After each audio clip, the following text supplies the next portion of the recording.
Saints fans and Whodats from all over the world. It's time for the Bayou Blitz. With your host, Bob Rose.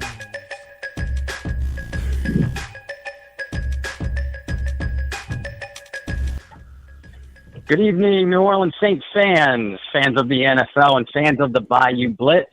We thank you for having us into your home again this Wednesday evening at our special 1 hour earlier start time. And the reason why we have a 1 hour earlier start time is this is our first of what we hope to be many season kickoff shows here on the Bayou Blitz. I am your host, Bob Rose. Joining me, as always, is the second part of our tag team champions of the world, Mr. Kyle T. Mosley. How are you tonight, Kyle? Doing well, Bob. How are you, sir? Oh, I'm great. We're getting ready for the regular season here. I don't think there's an NFL fan on the face of the earth that can't be stoked up. The start of the season tomorrow, or is tomorrow, of course, with a couple of filthy birds playing to kick off Thursday night football in the NFL. And then, of course, the big day is on Sunday where our New Orleans Saints host the Tampa Bay Buccaneers, and most of the rest of the NFL kicks off their game one of the season. How could you not be excited for this? Man, I'm excited. I'm truly excited. Look, this is a magical season already in my estimation, man. I really believe that after 9 seasons of not quite getting there and missing the mark, something special is about to happen in the Whodat Nation. It certainly feels special. And speaking of special, I think that we have a very special show for you tonight. We are going to do a 2-hour show. Knowing all of us, is probably going to be 2 hours and some change. But our first of many special guests tonight is, we have two for you.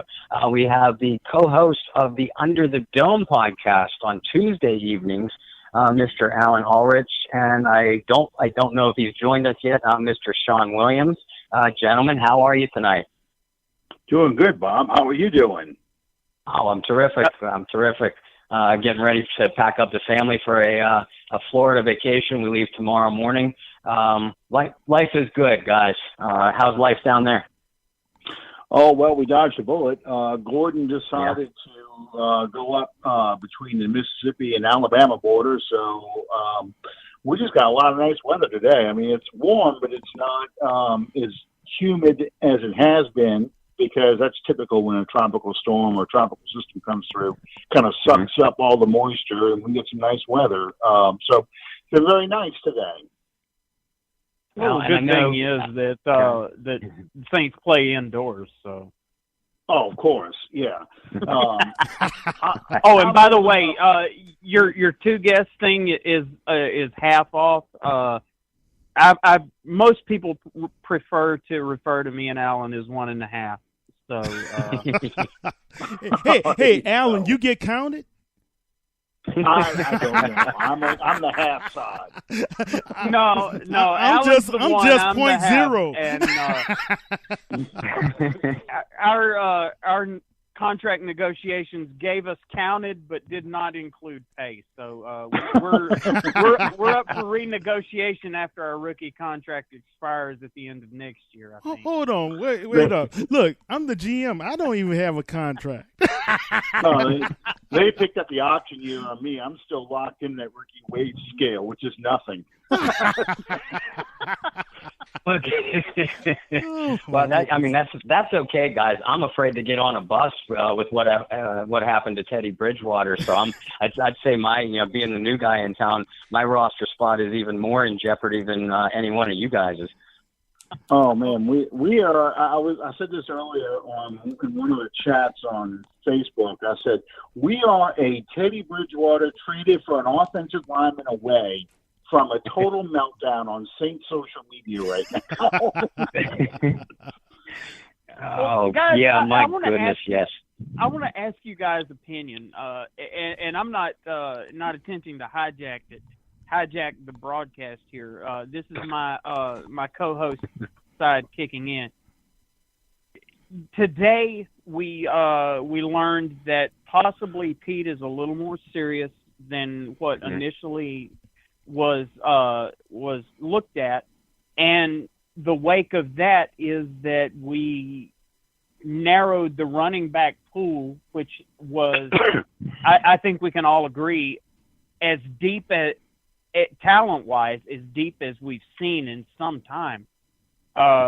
We narrowed that down to a guy that come Sunday will have participated in 4 practices, and Alvin Kamara for another offensive lineman. I just want you guys' opinion. Is that safe? No. No. Look, Alvin Kamara has proven that he can be nearly superhuman. And he did so many amazing things on the football field last year. And I think that we're all in agreement that he's poised to do even greater things this year and beyond. And having said that, I think I understand a couple of the moves that were made. I agree with you, Alan, and absolutely we should be a little bit worried about Andrus Peat. I think his status for Sunday's game is certainly in doubt. Hopefully it's no more serious than that. He'll only miss a game or 2. So they brought back Josh Laribas, who gave him some nice snaps last year, although he struggled in the preseason. That gives you your solid interior line depth. And then Michael Ola, as you mentioned, guys, was brought back at tackle, probably to bolster depth, because if you assume that Pete is going to be out, then you're still down to 7 linemen, I think, if my numbers are right, before they brought Ola in. So I can understand the depth signing. Why they made the moves they did at running back, though, is beyond me. And I think it's a pretty safe bet that Sean Payton is not going to go into Sunday's game with just 2 running backs and a fullback on the roster. It wouldn't surprise me if Boston Scott was brought back if he cleared waivers after. I think that the team has to wait a 24-hour period before bringing him back. Or if someone claims him. They do have that fallback option with Jonathan Williams being back on the practice squad. But Alan, you and I just talked about it a little bit earlier. Yeah, they have been a couple of head-scratcher moves. Not so much bringing in the linemen that they have, but making the moves at running back as opposed to maybe other positions on the roster. What do you guys think? I totally agree with that because, we were talking just off air. I don't know why J.T. Gray is still on this team. I don't even remember him making a single play in the preseason. I don't know his jersey number. I didn't even know where he came from. I know nothing about this guy. And I was watching specifically players to see if they could play in this, on this roster. And he is still there. We have Tommy Lewis and Austin Cost still on the roster. Do we still need 6 receivers? And yet we've cut our running backs down to nothing. If you think about it, every running back that we have brought in since free agency started, even before the draft, since free agency started, is gone. The only ones left is Alvin Kamara. There's no one else left. So are they that unhappy with the running back pool that they just feel like we're going to keep cutting people till we find the people we want? I don't know. It doesn't make any sense to me. It really doesn't. And I think it's worth noting that, I'm a huge Alvin Kamara fan. Yes, he was the offensive rookie of the year. Yes, he did things in the black and gold that we haven't seen maybe since Reggie Bush, if anything. I think he superseded anything that Reggie Bush ever did in the Saints uniform. But at the same time, he was a part of the bigger picture. And by that I mean he spent the entire season, he benefited from being in tandem with Mark Ingram. Mark Ingram got the tough between the tackles yards. Alvin Kamara was in there for the big plays, so on and so forth. Am I slighting Alvin Kamara at all? No, I'm not. I believe in this young man, and I believe in the level of talent that he brings to bear, absolutely and completely. But we need a reality check here. Alvin Kamara has done this as a part of the whole rather than being the whole, if that makes any sense. He's never had the task of being the featured back in an offense. He didn't have that in New Orleans last year. He didn't have that in Tennessee. He didn't have that at the community college where he went. He didn't have that at the University of Alabama. That's a role that we don't know just exactly how he's going to respond to that role. Now, he may embrace it. He may blow it completely out of the water.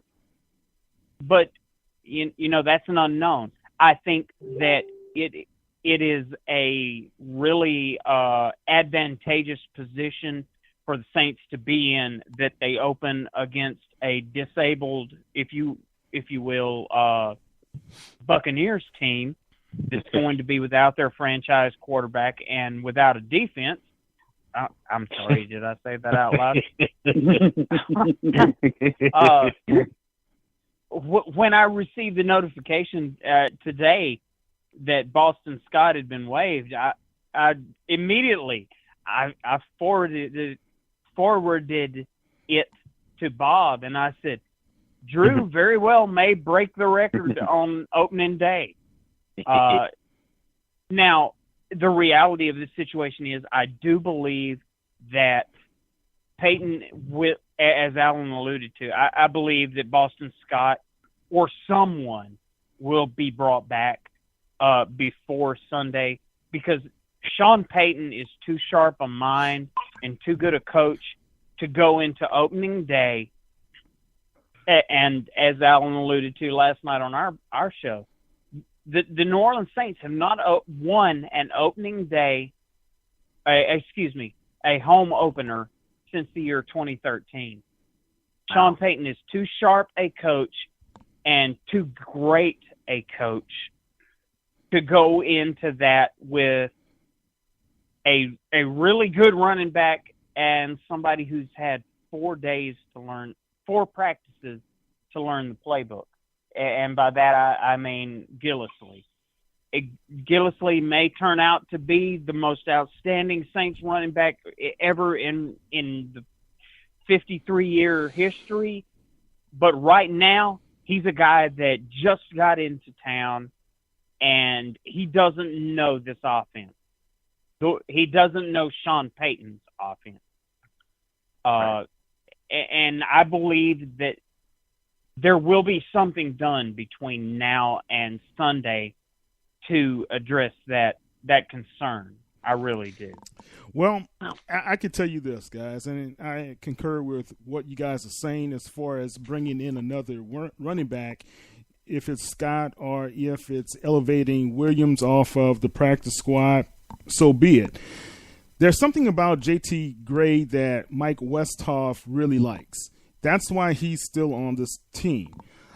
And I can't put my finger on it. And I heard Bobby Hebert allude to it as well. And Alan, I'm trying to figure out is his number 46 or 48. That's the closest I can get to it, man. This is what I know about J.T. Gray. He wears number 48, and I remember him seeing him in on 3 defensive plays, and they were all penalty flags on number 48. That's right. What I know about J.T. Gray. Right.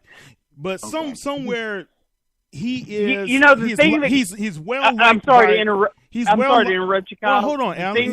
He's well liked by Westhoff for some reason. That's the only thing I can come away with, guys. Go ahead. I'm sorry to interrupt you. The thing that jumps to my mind, the Saints played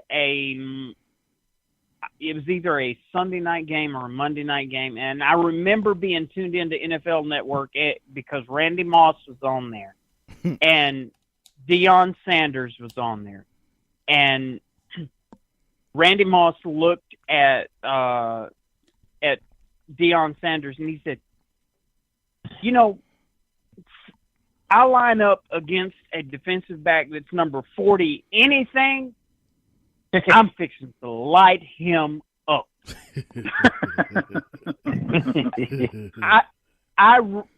And I don't mean this to be a sacrilege in any way whatsoever, but I religiously follow this team. I get 7,500 updates daily on this team, the roster moves, the interviews, what Drew Brees had for breakfast, one thing and another. And I can tell you with all sincerity, nothing against the guy whatsoever, I have absolutely no idea whatsoever who JT Gray is. Now, is this guy going to be worth putting? I do know who PJ Williams is. I've got film on PJ Williams, and you can flip a coin. He's either going to make a spectacular pass defense play or he's going to be penalized, one or the other. And usually there's no wiggle room there. I know that these guys know more than I do. Obviously, you can check the bank account to attest to that, but that's a head scratcher. The Jonathan Williams move, yeah, I understand that. That's a matter of logistics, if you want to call it that. I get that. I get cutting Boston Scott for another offensive lineman. The thing that always comes back to my mind, the reason that I didn't lose my mind over this move today, the thing that keeps coming back to my mind is that we went into the divisional round of the playoffs going to Minnesota last year. We drafted 7 game-worthy offensive linemen. Big number 72, Armstead, he finished the game with a very bad hip flexor injury that he sustained, I believe, at either the end of the first quarter or the beginning of the second quarter. And he finished the game because he knew that we were like maybe one injury away from Cam Jordan having to play offense. The depth at offensive line has been a concern for a long time. If you have the right offensive line, you can put anybody back there to run the ball. But you can't put anybody back there to run the ball if you don't have the offensive line. And that's I think that's one of the things right there that we all need to highlight. The depth along the offensive line has been a concern. Pete is hurt now. Max Unger has a history of being dinged up, although he rarely misses time. Tyrone Armstead has been injury prone. Let's call it for what it is. The last 2 or 3 seasons now. So I think that I understand that they're focused too. And guys, we all know that the Saints have been fanatical about concentrating on their special teams coverage units all off season with many of the moves that they've made.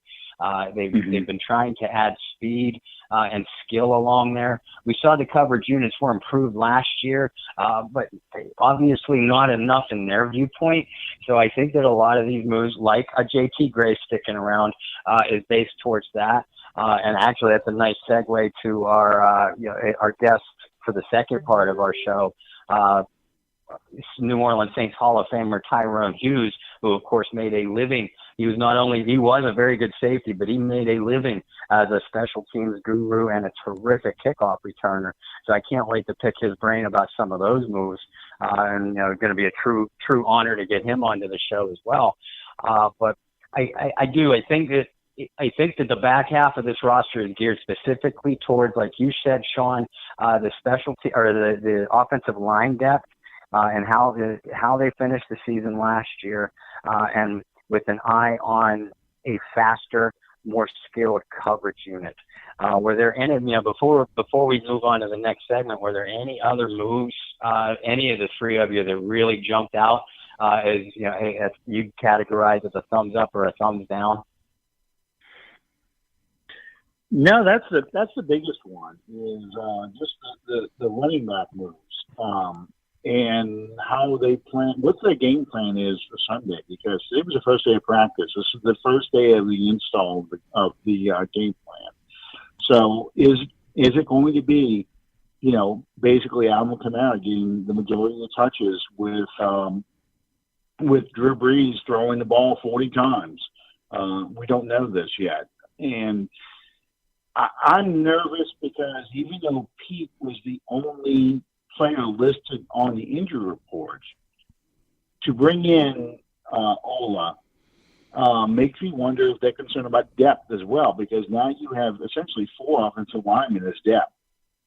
You've got Laribas and Clapp playing guard, Ola, who can play guard but also play tackle, and Bushrod, who can play guard and tackle. So what is going on? They just don't want to talk about that. They may stick on the final injury report as probable. That's what has me concerned right now, and that's probably the biggest question mark I have about so many of these moves. What happened that they felt the need to bring in Ola? And I think that the only thing that you can assume from that is that whatever is going on with Pete is way more serious than just a scratch or a nick. It's of course, with Sean Payton, it's almost like Bill Belichick. You're not going to get the full story. You're not going to get any more than league regulations demand that you get. But at the same time, reality is what it is. We have to prepare, and here in a little over an hour, I'm going on a Tampa Bay Buccaneers broadcast to be a guest. They're licking their chops. They think that they get the upset come Sunday, they're right back in it. Of course, Xanax will probably fix all of that, but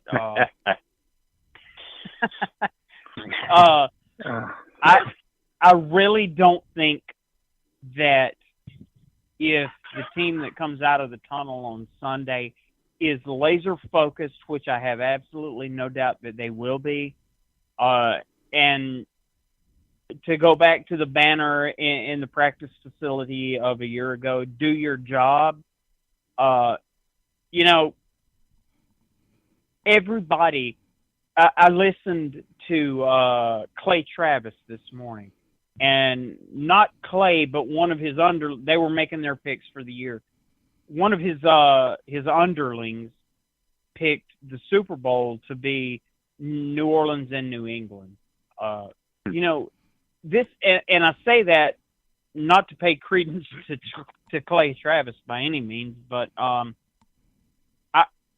this team is starting to get national recognition, and maybe that's overstating it a touch, but the national media is waking up to the fact that a absolute hands down first ballot Hall of Famer that by the time he finishes his career will own every chapter of every passing category in the record books in Drew Brees is finishing his career. And much like they did a few years ago with Peyton Manning and the Denver Broncos, everybody wants the very best to go out a winner, win the Super Bowl right off into the sunset, blah, blah, blah. I have a hard time believing that even if the Saints go undefeated through the season, sweep through the playoffs, home field advantage, blah, blah, blah, I have a hard time believing that Drew Brees would retire, strictly based on the competitive nature that I know he has, and thinking that he could play to 48. But you know, at the same time, we all sit back every week and we watch 32 teams duke it out. We watch these guys that are at whatever position they play. They are considered the greatest of all time, the GOAT. Tom Brady, Drew Brees, J.J. Watt, blah blah blah blah blah blah. Add in whoever you want to. We watch these guys compete, and you know, the thing that separates them is who wins the Lombardi Trophy. Fairly or unfairly, that is how franchise quarterbacks are graded. Now, you have a Drew Brees right now that has just as many as Aaron Rodgers, who he finishes 7 or 8 below in every poll that you see. And on a side note, I want to tell Chris Sims, please see your doctor. You have really, really sustained terrible damage to your motor functions. You need to, you really, really need to seek help. If you consider Drew Brees to be the third best quarterback in the NFC South, you need to seek medical help immediately. But, you know, I make light of it. The thing that quarterbacks are judged by, rightly or wrongly, is how many Lombardi trophies they brought to the franchise that they played for. Drew Brees has 1, as does Aaron Rodgers, as does Drew Brees, as does Brett Favre. Drew gets another 1 or 2, possibly. His elevation in the greatest of all time stock rises significantly. Well, and let me ask you guys all this, and I want to do sort of a mini roundtable myself. I know, Sean, Allen, you guys have your own season kickoff show coming up on Saturday evening, and obviously a lot of coverage is going to be given to the NFC South. We already, and Sean alluded to one of them in Green Bay and Aaron Rodgers. I don't think there's too many people that are going to say that the Saints are not a Super Bowl contender. But who do you guys, and we know the meat grinder that is the NFC South, who do you guys see as some of the primary and top contenders outside of the division within the NFC? Allen, I'd like to start with you. Yeah, it would be like Green Bay definitely, Minnesota. And then in the NFC West, that's a tough division because so many of those teams are in a transitional stage right now, outside of the Rams. The Rams, they should win the division fairly easily because I think the 49ers are in transitional stage, and I think the Seahawks are on their way to the 7-9, 6-10 doldrums that we kind of went through when we started to rebuild. They're just starting their rebuilding.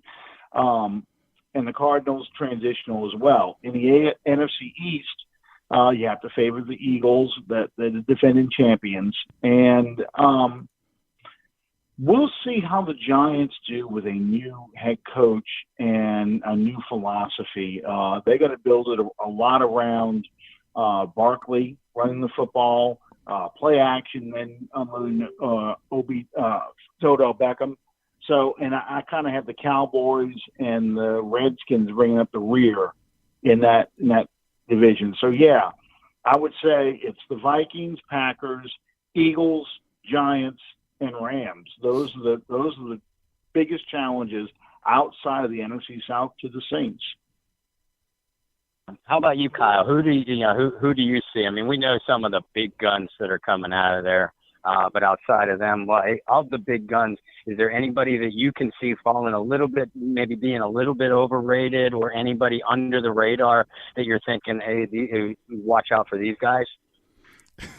Overrated right now without Wentz, I say the Eagles. And I saw Foles play this entire preseason, and I'm not impressed. Yes, he had a magical run with these guys at the end of last season to win the Super Bowl, but I'm very concerned by the level of his play. Now, on tomorrow night, he's playing the Dirty Birds, so he could be magical again. So I'm not saying anything there, but it really concerned me, his level of play. Look, man, guys need to be really focused in on these Packers, and that team and the look in Aaron Rodgers' eyes. Those guys are going to be focused to win that North this season. Now, Chicago is going to make a little run.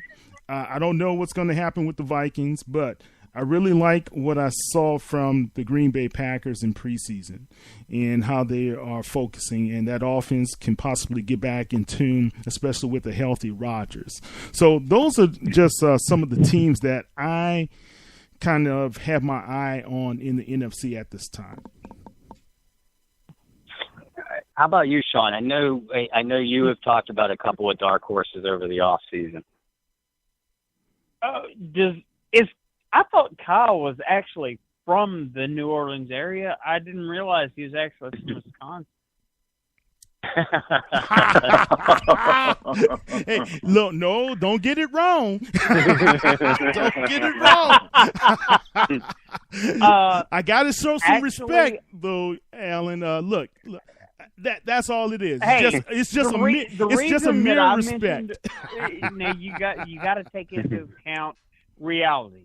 The reality is, I have Aaron Rodgers as my fantasy quarterback, so I had to pay heed to him earlier in the broadcast, and I paid him respect as per my superstition. But the guy lost Jordy Nelson as a wide receiver. And I don't think that organization realizes just exactly what they passed on when they let him slip away. For the sake of, and at the risk of really, really annoying my co-host, I don't think they fully realize just exactly what they let slip away for the sake of Jimmy Graham. I'm just telling you right now, if you haven't drafted fantasy football yet, you better draft Jimmy Graham because he's going to get 1,000 yards and double-digit touchdowns. I'm just telling you. Well, yeah, they have no other receivers. They can't That's a hell of a afford receiver anymore. to pick to. That's a hell of a receiver to throw to. Yeah, I agree. True that. As far as leading candidates for advancement in the NFC, obviously I'm going to pick the Saints. But, there's the usual suspects, so to speak. There's the Philadelphia Eagles. There, in the words of Ric Flair, to be the man, you got to beat the man. Mm-hmm. The Eagles are right there until they get dethroned. Unlike a lot of people, I really and truly, the Rams are going to have to show me something before I sit up and I take notice that, hey, these guys are worth taking seriously. There's too many attitudes. There's too many, you fill in the blanks. There's too many distractions in the locker room for me to take them seriously. They're going to have to show me that they're willing to put all of that aside and work towards the common goal. And that's what this is. You're working towards the common goal of being the very best at what you do in the world. And I, in my heart of hearts, I don't believe that the players that the Los Angeles Rams have assembled are willing to do that. I really don't. I don't buy into all the hype of the Ndamukong Suh and so on and so forth. I'm not interested. I watched the New Orleans Saints play their reserves, and most people say, hey, well, it's just a 4-3. No, that is your backups that you're putting out on the field. You better pray Ndamukong Suh and Jared Goff and Todd Gurley, you better pray they don't get injured, because if the best that you have to back them up is what you put on the field against the New Orleans Saints last week is what you have to bring to bear, you are screwed. And the Minnesota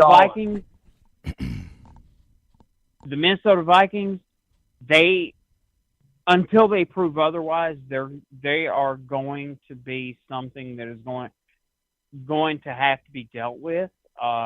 I don't believe that they found the solution that they're looking for at quarterback. I really don't. Mm-hmm. I think all four of us in different conversations, separately and together, we all have a similar opinion about the Rams. On paper, they have assembled quite a talent. Certainly a number of past proven Pro Bowlers and All-Pros. But all of those guys come with a lot of baggage, and none of it is good. And you look at from a schematic point, I'd love to know who the hell is going to play linebacker for the Rams. They dealt away a couple of the solid ones that they had, in a few of the trades that they made. Not to mention and we'll just call it questionable locker room chemistry, in order to keep this a PG-rated show.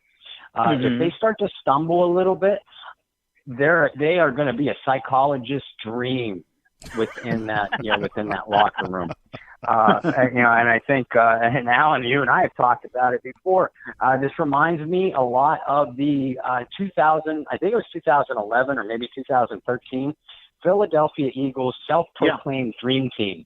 Oh, yeah, absolutely. And I mean, they fell apart quick, and it was ugly when they started to fall apart. And they did. They brought in a lot of talented players on there too, and they were everybody's pick to come out of the NFC conference for the Super Bowl that year. They didn't finish with a winning record. It cost Chip Kelly his job, et cetera, et cetera. And we've seen Daniel Snyder do the same kind of thing early in his ownership of the Washington Redskins with the same result. So like you guys said, until the Rams, yes, I believe they're going to win the division. Yes, I believe they're probably going to do it fairly easily. But as far as being a bona fide contender, I'd really like to see them prove it. You want to see any of these guys prove it, up to and including our Saints. But until they do, I'm going to have a lot of questions about that team. As far as the NFC, I'm sorry, go ahead. I was going to say, it's how they handle adversity. What happens the first game where things don't go the way they should go, and you lose a game that they should win? How do they handle that adversity? You saw the Saints last year, as injuries mounted, they continued to play hard. They took that as a challenge, next man up kind of thing. We're going to show we're more than just one guy. I don't know if that team will do that. I don't know what kind of heart they have as a football team, because while they're all individually talented, you just go back to the whole lecture from I just drew a blank on his name. Miracle, thank you. The coach, he talks about how. And, of course, you're not going to tell me the guy's name, so I don't remember his name off the top of my head. But Herb Brooks. The coach, thank you, Herb Brooks, thank you. But what he told them was that, more talented teams have failed because it's a collection of individuals instead of acting as a unit. And That's what I think you see with the Rams is it's a collection of individuals, not a team acting as a unit. And if you can't do that, then it becomes, well, it's not my fault that this happened. I did my job. You can't have that. So I just want to throw it in there, Bob. Go ahead. I'm sorry. Oh no, there's no question about it that you're right. And this is not only us having the theory. It's a good thing that I'm not on camera because I'm going back to my my Baptist roots, because when Alan was saying that, I was standing up and raising my hand.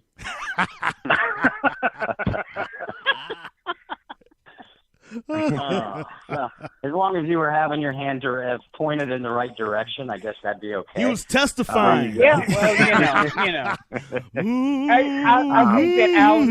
think that Alan makes a very astute point. And this is something that I tried to point. Every year, I try to point out to people, especially during the draft season, the New Orleans Saints, Philadelphia Eagles, whoever, it's not always about getting the best player. You're looking for the right player. And Bob and I have talked about this personally many, many times. You got to understand that to hoist that Lombardi trophy with Jim Nantz or Terry Bradshaw or whoever, you're talking about somebody that is in the right place at the right time with the right GM, with the right coach, with the right teammates, in the right situation, and have every break go their way. You're not looking for the best player. You're looking for the right player in your situation. Well, and that's just it. And right along with the same talking point that we're making about the Rams and some of the other pretenders that we've thrown out there, we've seen the Saints do this. We saw them bring in Jarris Byrd and Champ Bailey and James Laurinaitis and Paul Kruger, and the list could go on over the past several years, and we saw what happened with them. And it wouldn't surprise me to see the same kind of thing happen with the Rams. And like you alluded to, Sean, and you too, Kyle, it's all about how well-rounded your team is. How talented is your roster at every position, not just a Hall of Famer here or a Pro Bowler there. You need to have players and units that answer questions in a positive way all the way across the board and check off those boxes. I agree with you, Kyle. I think Philadelphia, I still like their roster. Nick Foles is what Nick Foles is, a backup quarterback that got hot. And God bless him, he played wonderfully down the stretch last year. He's not your long-term starter. You really have to have questions about, Wentz and how quickly he can get not only back on the field, but back on the field playing effectively. And if they're halfway into the season before that happens, we know what a gauntlet that the NFC is, because we keep talking about how important it is for the Saints to get off to a good start. Well, it's the same thing with every team in that conference. And if Philadelphia stumbles out of the gate, they probably still have enough talent to win the NFC East, and I have picked them to do so. But it's going to be all about who gets the home field advantage, those top two seeds, and certainly about how you match up with the other contenders in your conference. And my favorite two rosters in this conference belong to the New Orleans Saints and the Minnesota Vikings. I love the Vikings roster outside of quarterback. I've never been a Kirk Cousins fan. Now he might prove me and other doubters wrong. He might be better than Case Keenum or Sam Bradford in the game and a half he plays before his regularly scheduled season-ending injury, or anything like that. But I think Cousins is going to play solid enough football that they're going to be rightfully in the Super Bowl conversation all year long. And in my season prediction piece, I actually had the Saints beating the Vikings in the conference championship. And I won't bore you guys, with the whole rundown, but I will give myself a plug and go into Canal Street Chronicles. And I released my season predictions on Monday.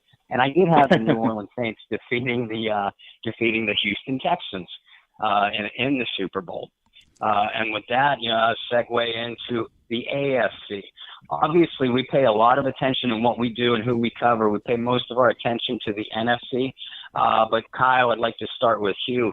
Who out of the AFC conference, other than Brady, Belichick, and Commissioner Goodell up there in New England, who in the AFC would really stand out to you as a serious contender? Before I say this, Bob, and please know, I mean nothing but the utmost respect for you. And I'm here in the Houston area. But son, if you want to continue working here, lay off the drugs. Houston Texans. I was at the last preseason game, Houston Texans and the Cowboys. I love the Houston Texans. I think Deshaun Watson would do well. I think they're going to probably be in the playoff mix. Super Bowl, no, that's not going to happen. Translation, Kyle lives in Houston. Yeah. I live in Houston. Listen, before Kyle goes any further, I'd like to say two things in my defense. First of all, at the very beginning of my article, I said this cannot be used to determine my emotional stability and a big loss.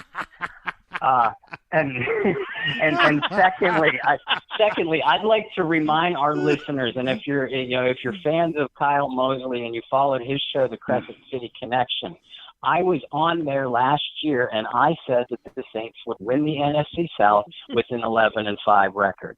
Now, we'll ignore the rest of my predictions. Yeah, I can absolutely attest to that, Bob. Very, very eerily predicted that it was going to be an 11-5 record. I can attest to that. Now we will ignore what the rest of my predictions were last season. When it comes to a court of law, as per his emotional stability, I'm out. I was going to say, the third thing is Bob has a drinking problem. And sometimes he engages in that right before he starts to write his column. But we won't go into that right now. Oh, my goodness. Yeah, well, you know what? The problem might be that I didn't have enough because actually on Monday I celebrated 11 years sober on Monday. There you go. All right. That explains it. Look, well, I got to tell you, I sit back and I go through my in my absolutely no life. I go back over the media appearances that I make, and I can go through when Bob was on with Under the Dome, and when I was on Bayou Blitz, and I can go through and I can listen, I can go, yeah, right there. 3 minutes, 35 seconds, that's when it all went south. Oh, my goodness. All right, well, Bob, I need to answer your question, my friend.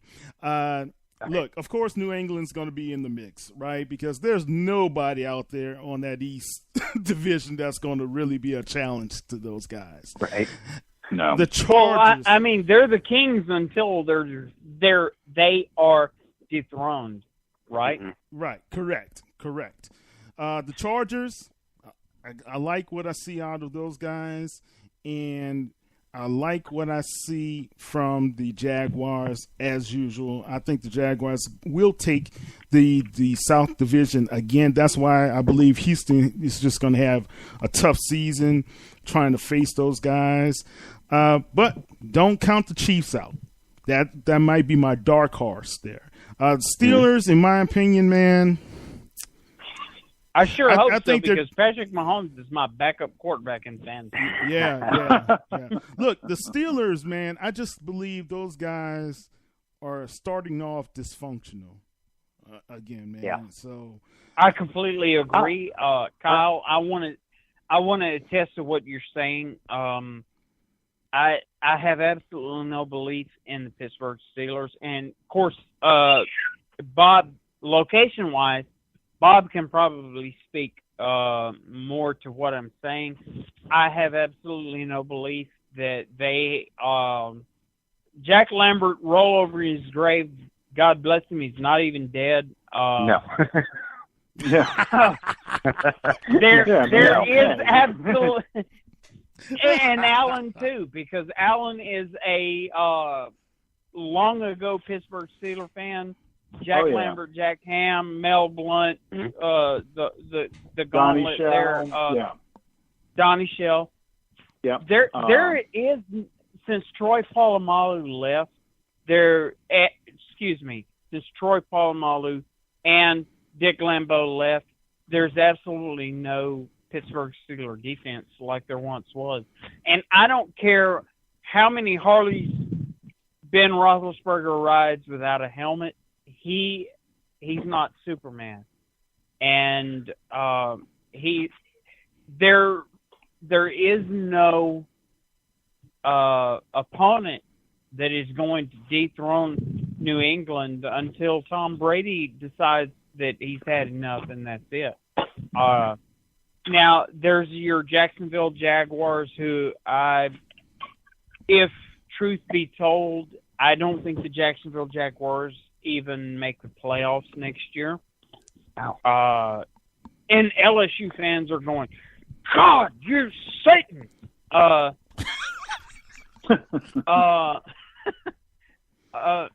don't think that Jacksonville is going to capitalize on the success that they had a year ago, because they don't have the franchise quarterback to do so. You're going to have the Indianapolis Colts with Andrew Luck back. You're lucky if you're pitching a 50-50 shot there. You've got the Los Angeles Raiders, which they're like a one infinity glove away from being lost in space. Alan will get that reference. It's Infinity Stone, but we got it. Yes. Yeah, well, and I'll send you that meme later, by the way. It's what the four of us have conversed about offline, privately for ad nauseum. The NFC is absolutely the gauntlet. All the talent that is in this league is in the NFC side of the bracket, and the AFC is basically a cakewalk. Why is Tom Brady the greatest of all time? Well, Tom Brady is the greatest of all time in some people's minds because he has absolutely no competition. You take Tom Brady and you put him in the NFC South, he's just another guy. He's just another quarterback. Mm-hmm. He has absolutely nobody to go up against him. The best that you can do is an Indianapolis Colt. That's not much competition. You want to be the greatest of all time? Play the Atlanta Falcons. Play the New Orleans Saints.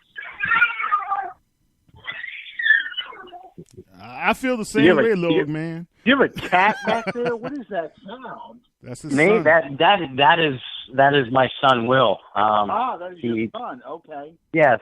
Yeah. He thinks it's he's a part of our show every week. Yes. We don't introduce him because he doesn't give great football analysis yet. No.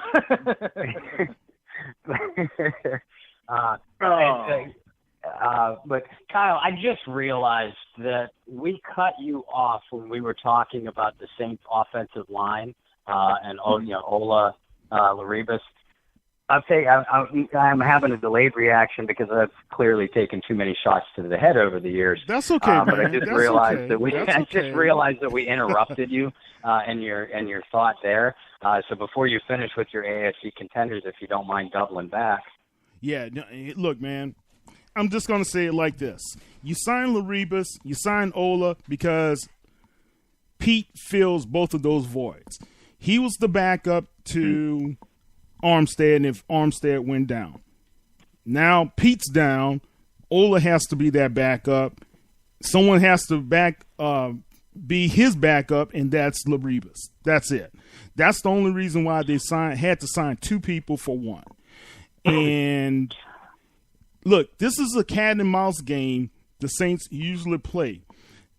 waiving Boston Scott. They know no team possibly would pick him up right now, especially preparing for Sunday. So that's what this is about. They're possibly going to bring him back, right? Or, like you say, they have Jonathan Williams in their back pocket. But something about, and it's the mystery with JT Gray, right? And we still we have no clue why they love him or why he's on the team. But there's something there. Or who he is. Or who he is, right, So that's the only reason why Ola and Laribas bringing those guys back at this particular time makes sense. Because Pete fills 2 spots on that offensive line. Mm-hmm. And, you bring up an absolutely great point. And, Pete, as much as he struggled when he first came into the season as a regular tackle, he has filled the role of guard to a near Pro Bowl level, and in short-term, as a short-term game replacement out at left tackle. He seems to play better at left tackle when he has to step in there than right tackle. But you bring up a great point, Kyle, and I think just wrapping up our preview of the Tampa game itself. All 4 of us are in agreement that New Orleans, on paper, should handle this easily. And especially in the Saints offense going up against that Buccaneers defense. But there's something that stuck out to me as I was kind of previewing it myself. The Buccaneers have a couple of very good defensive tackles in Gerald McCoy and Bo Allen that they picked up in free agency. And we know that the speed and the skill that the Bucs have at linebacker with Quan Alexander and Levante David. Part of the reason why the Saints offense had success against Alexander and David last year was because the interior line was able to handle one-on-one blocking assignments to free up a lineman to get into that second level and handle Alexander and David, and allowing for an extra cutback lane or 2 for Ingram and Kamara.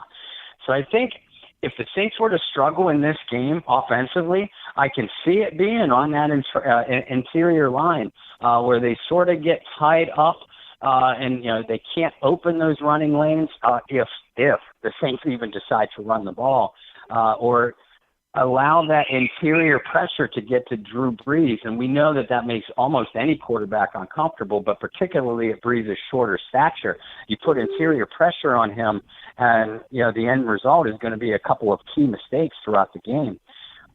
Can any one of you guys, and I'd like to start with you, Alan, can any one of you guys see how this Saints game could go wrong if it does on Sunday?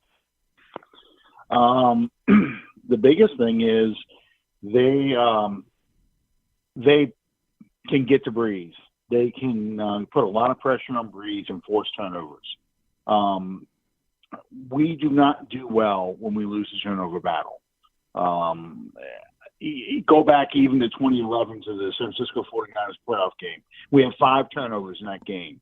And we came back, we scored twice, but this offense, as good as it is, cannot overcome being -1, -2, -3 in the turnover differential.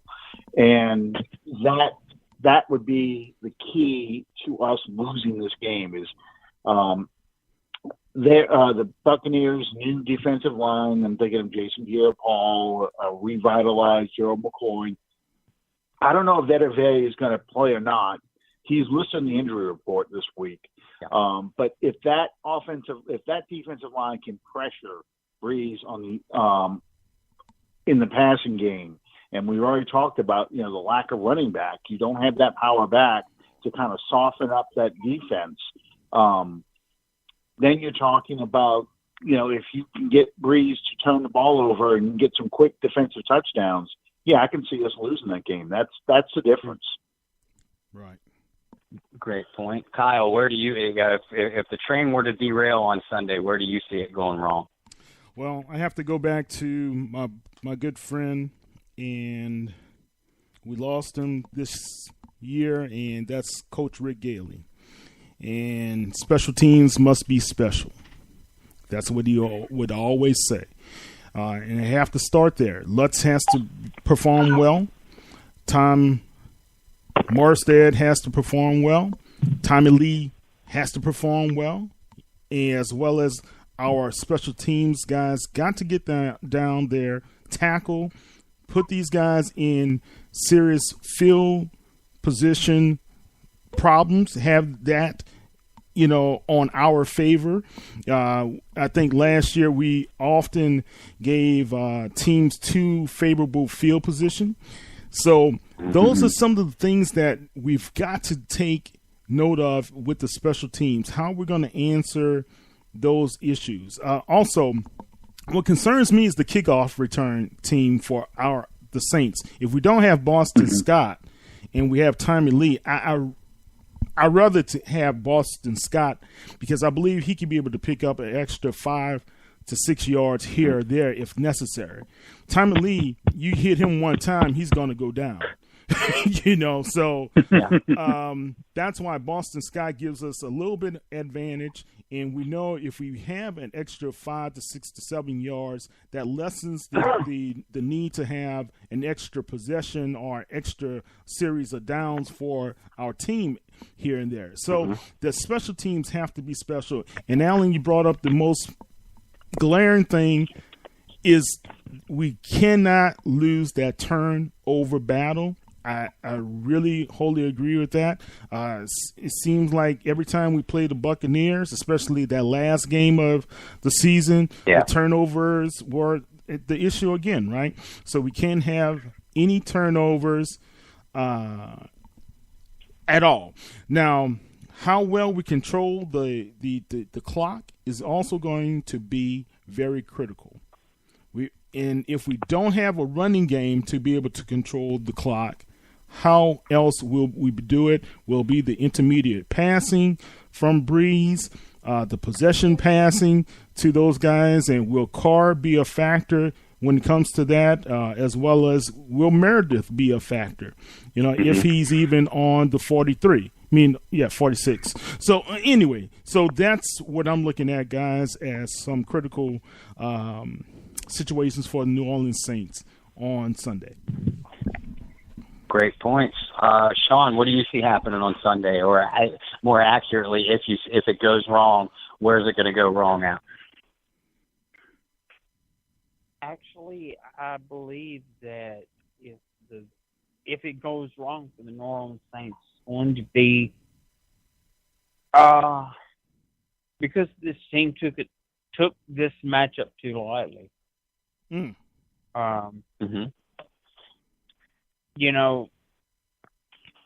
Regardless of the James Winston suspension, blah, blah, blah, all that noise, this is still a National Football League team. And it's worthy of paying attention to and being aware of.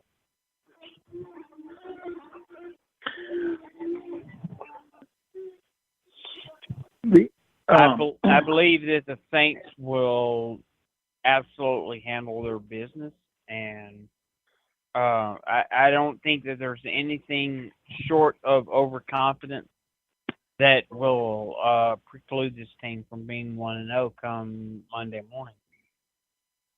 And that's all of you made some great points, and I sense that we all know each other pretty well, and I sense all three of your tones.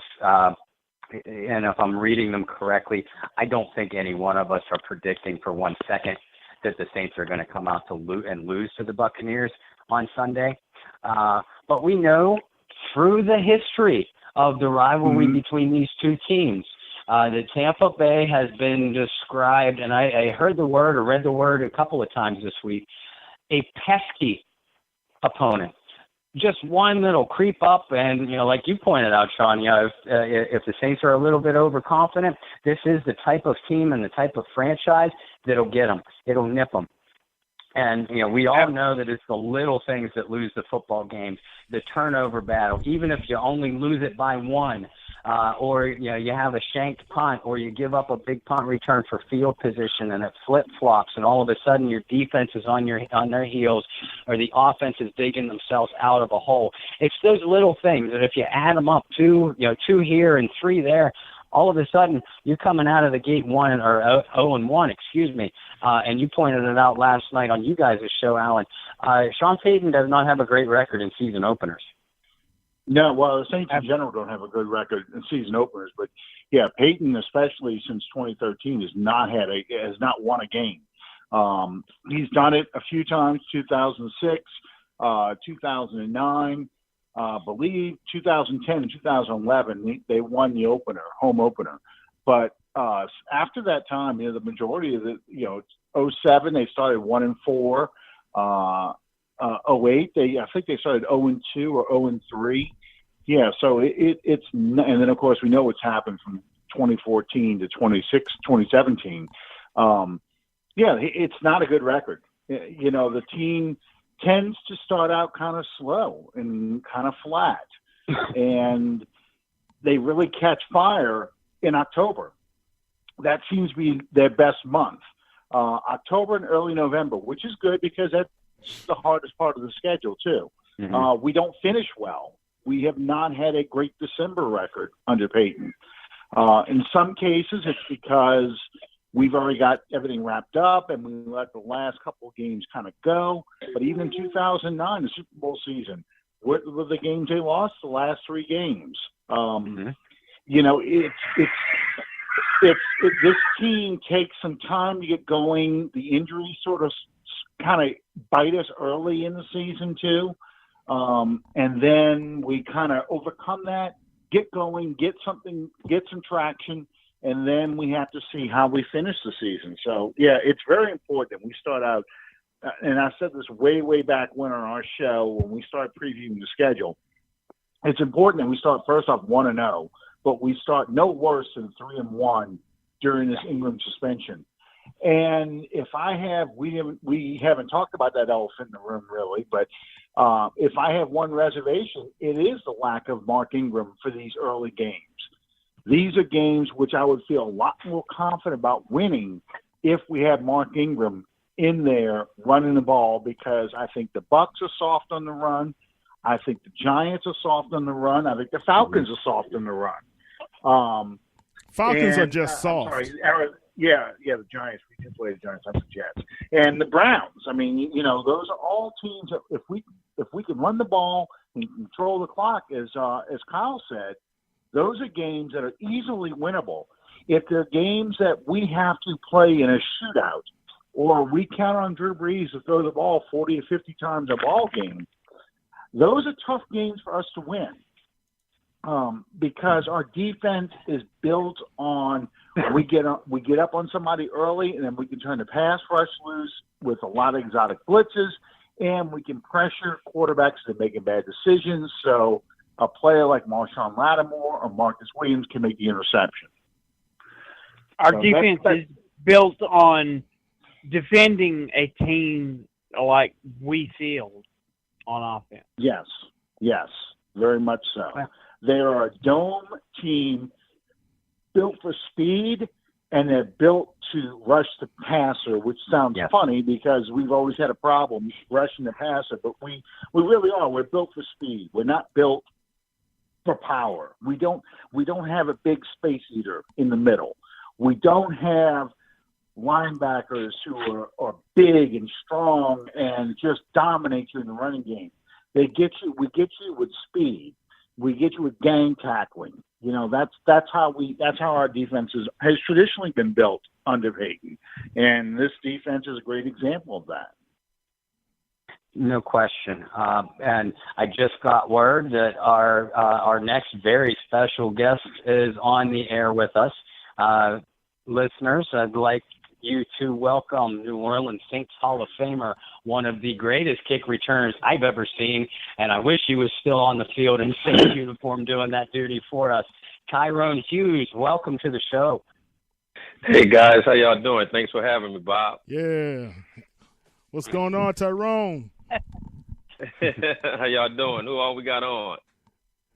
I got to tell you, Tyrone, you were absolutely, and I gotta bring up the roster here. Joe Horn, Kyle Turley. Who else am I missing, Bob? Art Millette, you have you have Bob Rose, but yeah, Bob Rose looks really, really low on that list.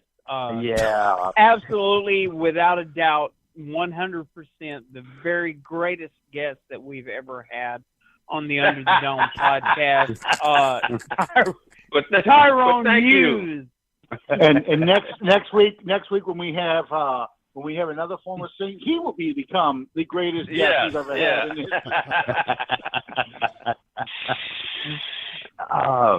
Tyrone, how's it going down there? Oh, it's going good. I'm doing pretty good. Good. Have you been? And I know you follow the Saints closely. Oh, by the way, I apologize. I never did answer your question. We're on with obviously Kyle Mosley and Sean Williams and Allen Ulrich of Under the Dome, who I know you know well. Yes. Hey, Tyrone, I won't hold it against you. You Purple Knights put a beating down on my Ron Eagles this year, so. Well, they only getting back to what it used to be. But you know what? You're right.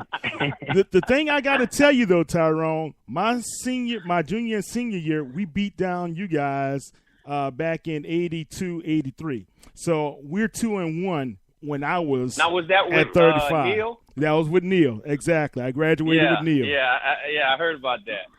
Yeah. In Tyrone's defense, even a stop clock is right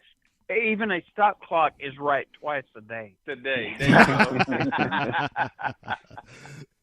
So what you guys got for me today? Thanks for having me. Anytime. It's such an honor to have you on. You're such a big part of Saints history. And obviously we're going to talk a lot about the current team because I know you have a watchful eye on them all year long and you still follow them closely. But there's one thing that I wanted to ask and have been wanting to ask you since I've known you. You came to the Saints in '93, and right out of the gate you made the All Rookie team and made the Pro Bowl as a returner. But you were a very good safety as well.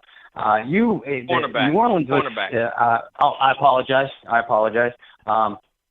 At that time, New Orleans was still a defensive-oriented team. But over those next couple of years, they had sort of changed. The culture had shifted a little bit. With the arrival of Jim Everett and Quinn Early and some higher-powered offensive weapons. But at any point in time, was there ever any disharmony between the offensive and defensive units? One unit thinking that the other maybe wasn't picking up their end of the slack, for lack of a better term, or were you guys pretty close all the way around? Well, the guys were close. I think the disharmony came with Jim Mora and Carl Smith because we did know the offense was the reason why we didn't win a lot of games. However, we didn't feel it was their fault. A lot of bad play calling going on put us in a lot of bad positions. I mean, there were several games where all we needed to do was get a first down and the game was over. And that didn't happen, and you stick the defense back out there, and we either pulled it out or we didn't. And then, of course, the times that we didn't, it was our fault. Hey, Tyrone, as you were describing that, I could hear Allen cringing on the other end of the phone. Oh, Carl Smith, the master of the third and 7, run a 5-yard pass pattern. Never failed. Oh my God, yes. I was there. Everybody always says, obviously if we'd have had the dome patrol with this offense or with that Super Bowl offense, could have had several Super Bowls. But again, it's always about timing. They talk about even today they talk about the GOAT as far as out of Michael Jordan and LeBron James. I tell everybody, hey, Michael Jordan was the GOAT in his era. LeBron James is the GOAT in his era. That's all it is. I say, but why is it that it came down to just them two? What about Bill Russell back in the day? Exactly. Will Chamberlain. So Exactly. I mean, they're not the only guys. It's just about the timing. Everybody has their own era. Yep, and very much so. I've always felt that way. You go through each era of any sport. Who's the best player? It's always within the context of that player's era, who they played against. You can't compare cross eras. You cannot compare, say, Johnny Unitas to Joe Montana. Entirely different way the game was played back then. You can't compare Exactly. Joe Montana to Tom Brady. And especially today. Oh my God. But the Yeah. way the quarterback, I mean, that's why Drew, Tom Brady, Aaron Rodgers, that's Peyton. That's why these guys have stuck around for so long, because they can't even get hit anymore. They don't even have training camp anymore. No. How would you like to play in those training camps today? Oh, I in fact, I was just talking to a friend of mine who played with me at Nebraska, and he played with the Chargers, Dana Brinson, and we were talking about, hey, Mom, I really do love you, but you should have had me about 10 years later.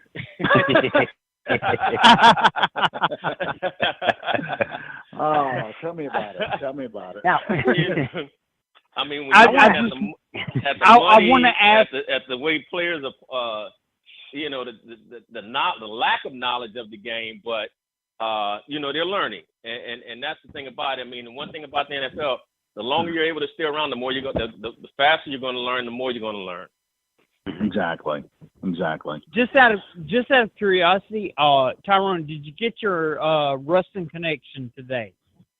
Actually, I did not, but we were able to get my daughter somewhere to stay today, and then she found a friend to stay with at the end of the month. So now we just have to find her somewhere to stay for the next 20 days. Okay, well, if all else fails, reach out to me. I am 30 minutes away from Ruston in West Monroe, and we'll see what we can get going on your behalf. Okay, great. Thanks a lot. I appreciate that. all right, Tyrone, you just said something about, alluded to, like a young player and sort of the learning process. And I've heard you talk about it before, and I heard you talk about it at length on social media. But I'd like you to tell our listeners, put yourself in the shoes of Marcus Williams and what that young man had to go through in the immediate aftermath after the missed tackle against Minnesota. Now you're Marcus Williams. You're cornerback again, and you make that mistake, and that's all it was. Was a mistake. Tell us about what the recovery process is like. Obviously, more emotional and mental than physical. Oh, it's definitely more emotional. It's more emotional and mental, definitely, because again, when you getting and again, we're talking. I'm trying to explain something in this day and time where back then we didn't have social media. The people that would have been criticizing me back then for something like that would have been the fans at the stadium at that time, or maybe some people on the radio at that time, where after a couple of days it's gone. Whereas on social media, it's going to keep coming and keep coming and keep coming and being reminded. So for him at this time of his life or this day and age, it had to be agonizing and just I'll put it this way. For him, he had to go home and deal with this for a long time. Now, we joke and say, hey, everybody's saying, you had the people out there saying he should kill himself or, go jump off the bridge. Which I'm like, come on, people, this is a game, and I always say, if as a fan, you have to understand your job is to come because you decide to pay your money to come and watch. You are there to be entertained. We win or lose, I understand, hey, because you paid your money, you feel you have some say-so or whatever. You don't. You're coming there by your choice to say, hey, we're going to sit and watch this game and try to cheer you guys on because y'all going to make us feel good. As a fan, if we lose, or if the Saints lose, on Sunday, they're going to take that loss all the way through the week until the following Sunday, or I should say until the next win. Because if they lose that next Sunday, all hell gonna break loose. Mm-hmm. Because they that week and the next week it's gonna be hell on them. But as a player, we take that loss on Sunday. We go in on Monday, watch the film of the game, see what we did wrong, make our corrections, go home, forget about it, collect our check on Tuesday. On Wednesday, we ready for the next team. That game is over with. It's gone because it was a game. Fans don't look at it that way. They take it personal. And they have to understand it is just a game. And for them to do what Marcus, to go after Marcus Williams like that, because again, understand, we've all said it and have seen it. He was the reason why we even had an opportunity to be in that position. Mm-hmm. The one thing, because of the interception earlier, but the one thing I disagreed with him on was that he said he felt he was scared to get a pass interference call. Now, to me, if you're afraid to get a pass interference call, you would have stopped, let him catch the ball, and probably made the tackle.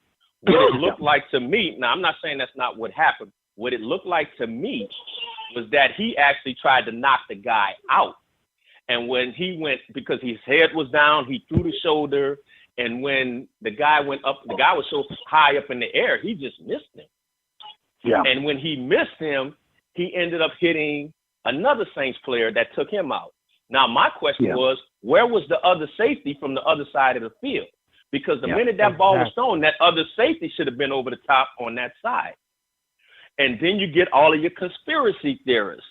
Because they had a circulation going around that if you watch that one play, and they were showing it in slow motion, they talked about Cam Jordan rushing the quarterback, and then they talked about Marcus Williams taking out the other corner in that situation.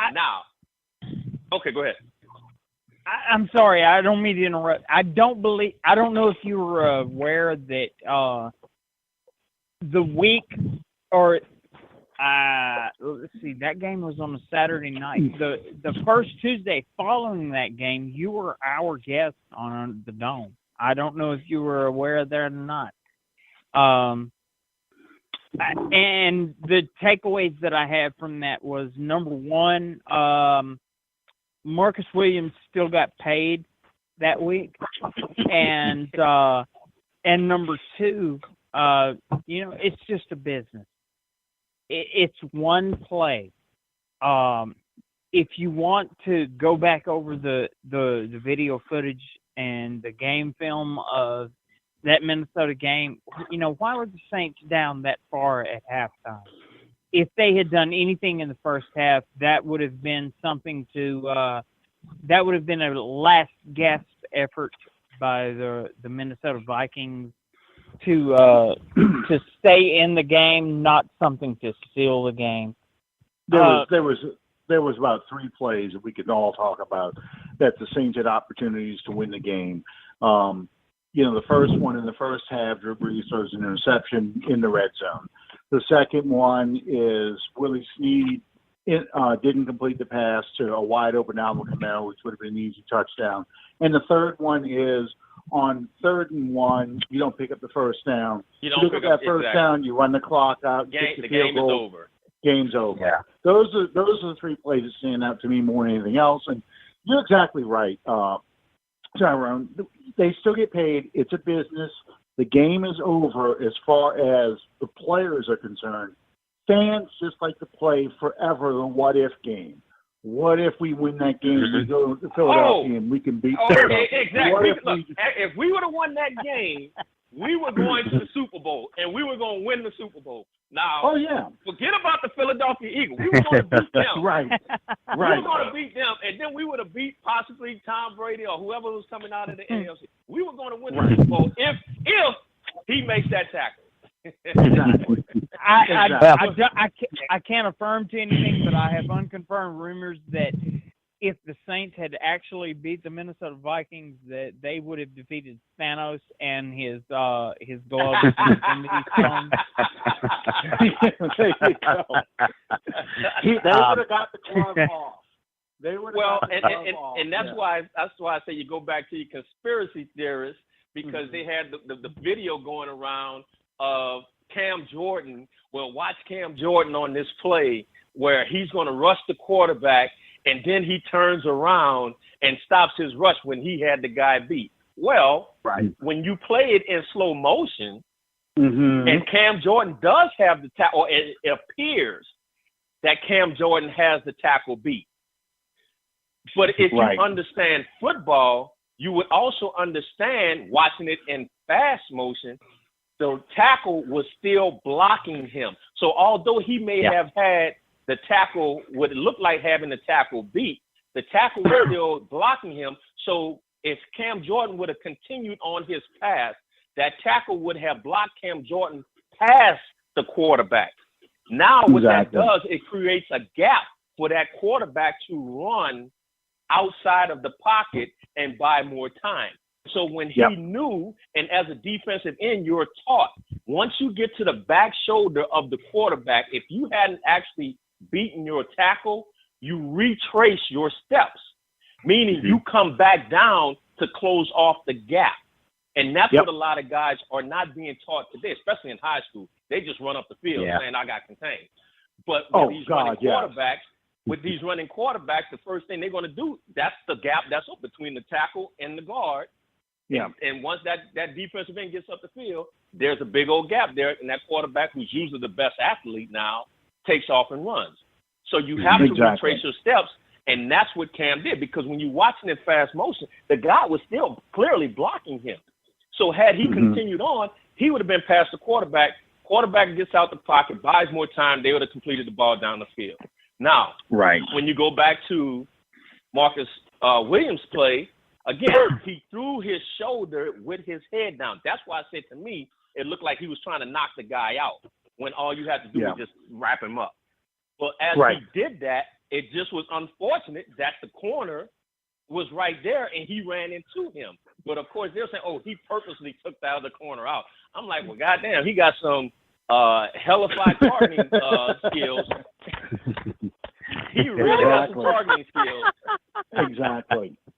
Now he got his head down because he didn't see the receiver or the cornerback, but he went to take the cornerback out. Tyrone, does this Saints defense have the potential to be special? And what question marks do you have about it right now? I can tell you this, from what I've and whoever it was that asked me, saying that y'all know I follow the Saints. Actually, I don't. I wait till because everybody's like, well, who did they draft? What do you think about the draft? And I'm like, I don't know. I don't know one play. I don't know one other than Drew Brees and Kamara and a couple of other guys who were there last year. I don't know. I'll put it this way. I don't know any of the new guys. The reason why I don't know any of the new guys because I don't care who they are. I don't care who they are until the season starts. Then that'll tell me if they had a good draft. Because on paper, everybody looks good. And for right now, the best team on paper in the NFL is the damn Los Angeles Rams.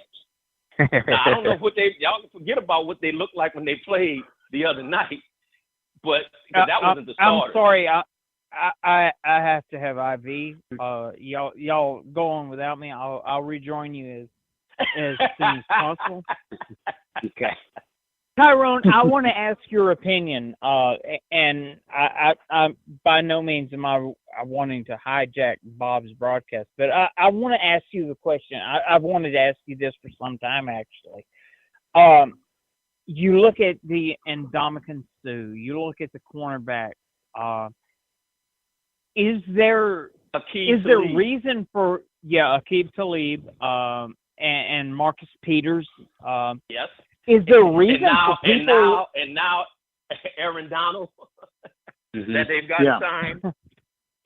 So is there reason for people to be concerned for all these attitudes, for lack of a better term, for all of these independent personalities, rather than being focused on the matter at hand, so to speak, is a reason for people to be concerned.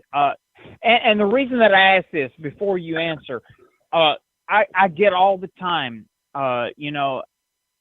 this player comes up and I say, hey, no, Saints don't need him. He's not a locker room guy. And I get panned unanimously for saying, I don't give a crap if he's a locker room guy. He has so many sacks and so many pressures and this many interceptions. Is that something that the normal fan should actually be concerned with? Not so much the fans. They shouldn't be concerned with any of it. Who needs to be concerned about it is the head coach. Because that's the only person that matters in that team. Or how is that person or that player going to affect my team? And if you have control, and this is one thing I never could understand, where he was saying, or they were saying, like Jimmy Graham and a couple other kids a couple of years ago, well, they weren't locker room guys or they couldn't do this. My thing was, where were your veterans in that locker room? Because the teams that I played on, the veterans took control of that locker. You weren't going to mess up our team if you were a younger player. Even if you were another veteran player coming in, you wasn't going to mess up what we had. So you adjusted to our culture. We didn't adjust to yours. Or you adjusted to our attitudes. We didn't adjust to yours. I mean, when you look at guys, everybody that basically that they've talked about, let's take Randy Moss. Supposedly this problem child or whatever, didn't hear a word from him or about him when he went to New England under Belichick. Because you going in there, you didn't hear anything bad with guys or problem guys under Bill Parcells. Mm-hmm. Because they had established a culture, not only as a coaching staff, but with those veterans within that locker room. And so that's who needs to take control of the team. So if Ndamukong Suh, I would love to have seen him. I even tweeted several times to him as a former fellow Husker. Please come to the Saints because I would love to see you and Sheldon Rankins next to each other. Mm-hmm. Because now with him going to the Rams, if they both stay healthy throughout the year, I promise they won't give up 100 yards rushing. Yeah. They would not give up 100 yards rushing. Hot take. And then what that does, because understand, Aaron Donald as a defensive tackle is one of the top guys in the NFL as far as sacks as a defensive tackle. So if I'm a Keith to lead or Peters, and I know I got Ndamukong Suh and Aaron Donald and some good defensive ends rushing the passer, hell yeah, I want to come to your team because I know I ain't got to cover all day. I can sit on a lot of routes. I can sit on a lot of routes because I know that ball coming out. I ain't got to cover too long. So now that's gonna give me more interceptions. So yes, I want to go to that team. And that's some of the things you got to look at when you're scouting players, when you're scouting free agents. This guy, let's take Bird, for instance. What made him so good in Buffalo? Why wasn't he as good with the Saints? Because he played in the NFC. But it's two totally different teams as far as the defenses were concerned.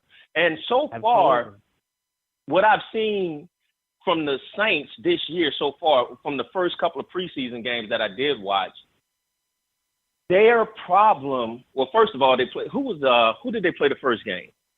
Jacksonville. The two AFC teams. And when you watch that first defense against the Jacksonville Jaguars and against the San Diego Chargers, when you look at that first team defense, they got ran through. And so we ended up probably, I think we won did we win the Jacksonville game? Yeah. From the backups, not from the starters, but because of the backups.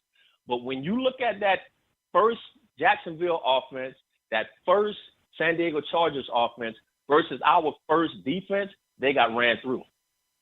Because, and which I expected, because the AFC typically is going to be bigger and stronger than the NFC. Because they all about running the ball, the weather and the coldness and everything, whereas the AFC or the NFC is more about finesse. Quick players, fast, more passing than just running. So I expected that to happen. What I would like to see or have seen is, would that be able to continue throughout a whole game? Because what I saw from the Saints defense in both of those games, it wasn't so much that they, as far as the big plays that were given up, especially that Chargers game. I mean, I think it was like the first 6 plays were, I think, running plays, and they scored a touchdown just in 6 plays. But what happens is, it wasn't so much that the defense did so poorly as it was guys were out of position. Whereas the offense, the defensive lineman was doing their jobs, hitting their gaps. The linebackers might have got caught up and didn't get to their gaps, or they didn't hit they couldn't get off of a block, or they was in the gap and then went over to another gap. Where you can't do that. You have to stay in your gap.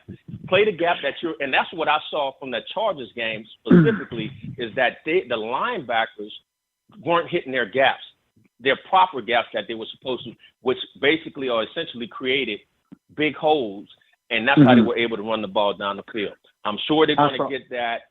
I'm sure they're going to get that squared away. But again, running against the NFC, you won't have that much of a problem worrying about that. I saw a lot of the same things too. It was Dominic Davis. He would overrun his gap a lot.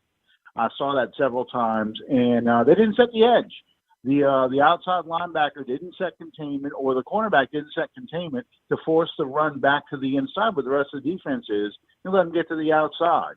And you can't do that. And they lack that big presence in the middle. They lack that space eater next to Sheldon Rankins to really close in that A and B gap. You just don't have that on this team. So you're absolutely right. And you don't. And so that's why you have, but what you do have is quick linebackers or speed linebackers, which is going to be good for the NFC, just not against the AFC. When you get those big linemen on these guys, they can't get off of them. Right. Exactly. Is that gap containment and lane responsibility you're talking about? We've all seen it, and they struggled with it earlier in the season last year too. Do you think that that's a direct result of having less practice time than teams did, say, when you played? So players and units just aren't as familiar with each other as quickly? Well, and I think that could have a lot to do with it. I mean, especially when you're not hitting as much, so you're not used to being able to thud those guys up and get off the blocks or what have you on a daily basis to prepare you for those games. But as a player, you should still know, hey, I got the A gap. That's it. I don't care how I line up, where I line up. I got the A gap. And I got to make sure that I don't overrun it. I got to make sure that I hit my gap or at least stay to the side of my gap even as it's moving. So I need to turn it back. I always tell guys, do your job. As a team, they always say there's no I in team. I always say there's a me, M-E. But if you as a defense do your job, if each individual on the defense does their job, then the defense as a whole will do its job. Don't do anything more. Don't do anything less. Do your job. There's no I in team, but there is an I in win.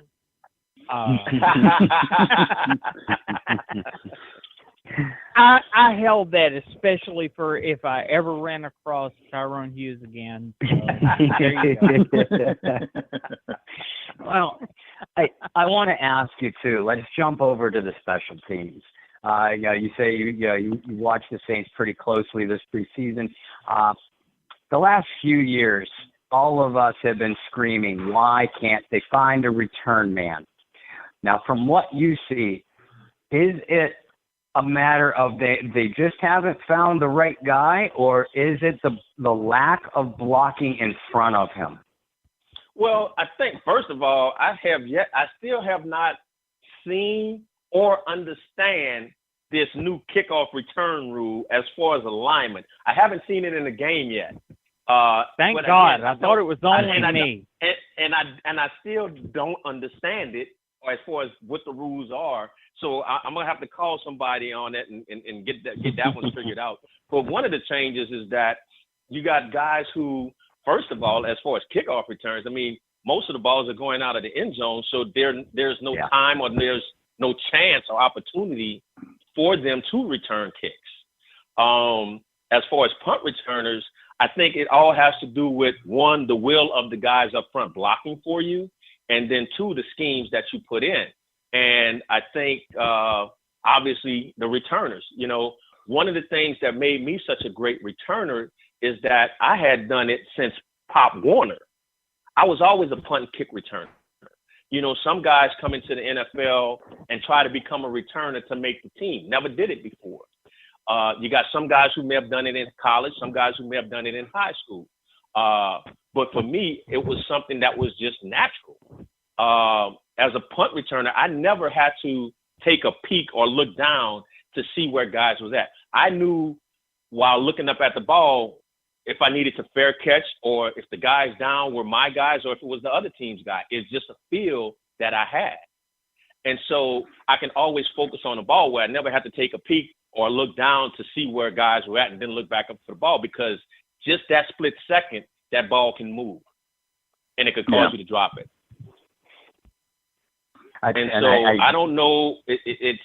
I think the kid, I don't know if he even made the team. Tommy Lee? Tommy Lewis. Yes, he did. He made the team. So I actually think he would be the best punt and kick returner that the Saints could put back there. But they have to, one, have confidence in him, and two, work him at that position more. I think that he probably needs to have more confidence in himself. You know, and I know that I'm probably not telling you anything you don't know, Tyrone. A lot of times the largest hurdle that we have to clear is the one that we make for ourselves. Oh, definitely. I mean, and again, having that confidence. And as far as me, you know, I came to the Saints from Nebraska, where at Nebraska I had always been a receiver, high school receiver, kick returner, Nebraska high receiver, kick returner. I break my wrist my junior year against Colorado. And going into the bowl game my junior year, I get moved, or actually I went to ask Coach Osborne to move me to cornerback. Played in the bowl game against Miami. In fact, if you watch 30 for 30 with the Miami Hurricanes, they'll show a kickoff return, Miami coming down covering. I have a cast on my hand, returning the kick in the bowl game, but I also played as a defensive back in that bowl game. Now, going into my senior year, I was preseason coming out of spring. I had ran a 4.29 40. So going into the fall of my senior year, I was in the top 5 preseason pick. So that means if the draft was before my senior year, I'd have been within that top 5, maybe 3 or 4, something like that. My coaches saw that, and they basically benched me my senior year as a receiver. So I didn't start most of the games. However, and then in the spring, I asked Coach Osborne, hey, Coach Osborne, can you let me play both ways? So he said, well, Ty, if I let you play both ways, then you're only going to be a 75% player. So my response to him was, well, Coach, my 75 is better than some of the 100 we got over. There you go. There you go. So he looked at me crazy, you know, get on out the way. So going into my senior year or into the fall, that particular year, Oklahoma, Colorado, Kansas State, everybody in the Big 8 got away from the option, started throwing the ball, just chunking it up. So in the fall, they come to me and say, hey, Ty, we need more speed on our defenses in our secondary. We want you to play cornerback. So I'm like, well, wait a minute. When I asked you about this Back in the spring, y'all told me, no, it wasn't a good idea. But now you want me to come over and just learn this position. So out of about 5 or 6 games that I played both ways, and then again, my senior year, played in the bowl game against Florida State, Charlie Ward, I was a spy on him. Coming into the draft, now all of a sudden we don't know where to draft him as a receiver or a defensive back. I'm like, wait a minute, I still can catch the ball. But being a defensive back, what helped me to be a okay defensive back was the fact of me being a receiver, understanding my coverage responsibilities, what every person had to do in the secondary. But understanding that, knowing cover 3 and that I have a deep third is totally different than the technique that you need to use to play that position and how to read routes and things of that nature, which I ended up learning, but I had to learn it from a rookie all the way through my 4 years, as opposed to coming into that position already knowing it. So it was a lot of education that I had to get and studying that I had to do to understand what was going on to make myself a better player. Now, I don't get credit for a lot of the defensive back position, but also understand I played every position in the secondary. I played cornerback, I played nickel, I played dime, and I played safety. Well, it was hard for them to take me off the field. We need to start a campaign, hashtag Tyrone for the Hall of Fame. Well, I'm happy with the Saints Hall of Fame because I don't even want to try to get into that NFL Hall of Fame. Well, the NFL Hall of Fame doesn't count because Saints fans aren't going to go to Canton. They're going to go to New Orleans to the. Well, I'm already in the Saints Superdome. Hall of Fame. You're right. Are you? Yeah. Oh, yeah. He is. Yes. How did I miss that? Yeah, he got in 2015, wasn't it? Yeah. 2015. Yeah. Me and Michael Lewis went in together. Mm-hmm. I had the most. I have the most kickoff return yards in a single game. He has the most, which was my record at one time. He has the most kickoff return yards in a single season. So just any record he has, he broke mine. Yeah, your game, your big game was against the Los Angeles Rams. Yeah, I remember that game vividly. Yes, I remember when you were on with us. I called out. Let me just ask you: does this date ring a bell with you? And I called out the date, and you knew who the opponent was, exactly how many yards you had, exactly how many returns you had. I consider that to be very in touch with your own history. Yes, that was a special day. I tell you what, because I see we're getting kind of close, let me say this. Now, I don't know, did J.T. Barrett make the team? He's on the practice squad. Practice squad. Oh, so they did keep him. Yes. Yeah. And who's the other quarterback? Teddy Bridgewater. He's the gunner and, on the Taysom special Hill. teams. Well, I saw Bridgewater they traded for Bridgewater, which really surprised me. Me too. What about the Savage or Hill? Savage didn't make it, but Hill did. Okay, so they had Hill. Yeah. Taysom Hill is probably best described as a special team standout, and you get backup quarterback for free. At the same time. Gotcha. Well, the reason why I want to know that, first of all, because with all of these guys that they brought in, it's always been the question of who's going to be Drew Brees'. They're competing for who's going to be Drew Brees' backup. Right. Now, my question is, you traded for Teddy Bridgewater. Now, are you saying that he's going to be Drew Brees' replacement, or is he going to be another backup? Because I'm still waiting for them to find a quarterback to be Drew Brees' replacement, not a backup. Right. Well, let me ask you this, Tyrone. As a former player in the league, can you at all respect the standpoint that I'm about to put before you? Teddy Bridgewater was brought in to be an upgrade at backup quarterback over a Tom Savage, over a Taysom Hill. And whatever develops from that point on develops. It is what it is. But at this point, we're not addressing the future. We're all in on Drew Brees. We're all chips to the middle of the table towards a Super Bowl run this year. How would you feel about that? Oh, I wouldn't have a problem with that. But at what point do you bring in and when you bring in a quarterback to be Drew Brees' replacement, you're not saying for right now. You are talking about for the future. So who is that going to be, Teddy Bridgewater? Is he good enough to be that guy? I don't think so. I don't think so. Oh, can I? But I will. I'm recording this. I'm recording this. Alan just had a nervous breakdown. I'm one of the I'm just saying he's still learning. He's still learning. So possibly in the future, maybe he could be. I don't think so, but he could be. Depends on his learning curve. You know, I pointed out on our show last night that I am 110,000% behind Teddy Bridgewater being brought in as a backup to Drew Brees over the prospect of what Alan and I both thought was going to be reality on draft day when they traded up. We both thought that Lamar Jackson was coming to New Orleans.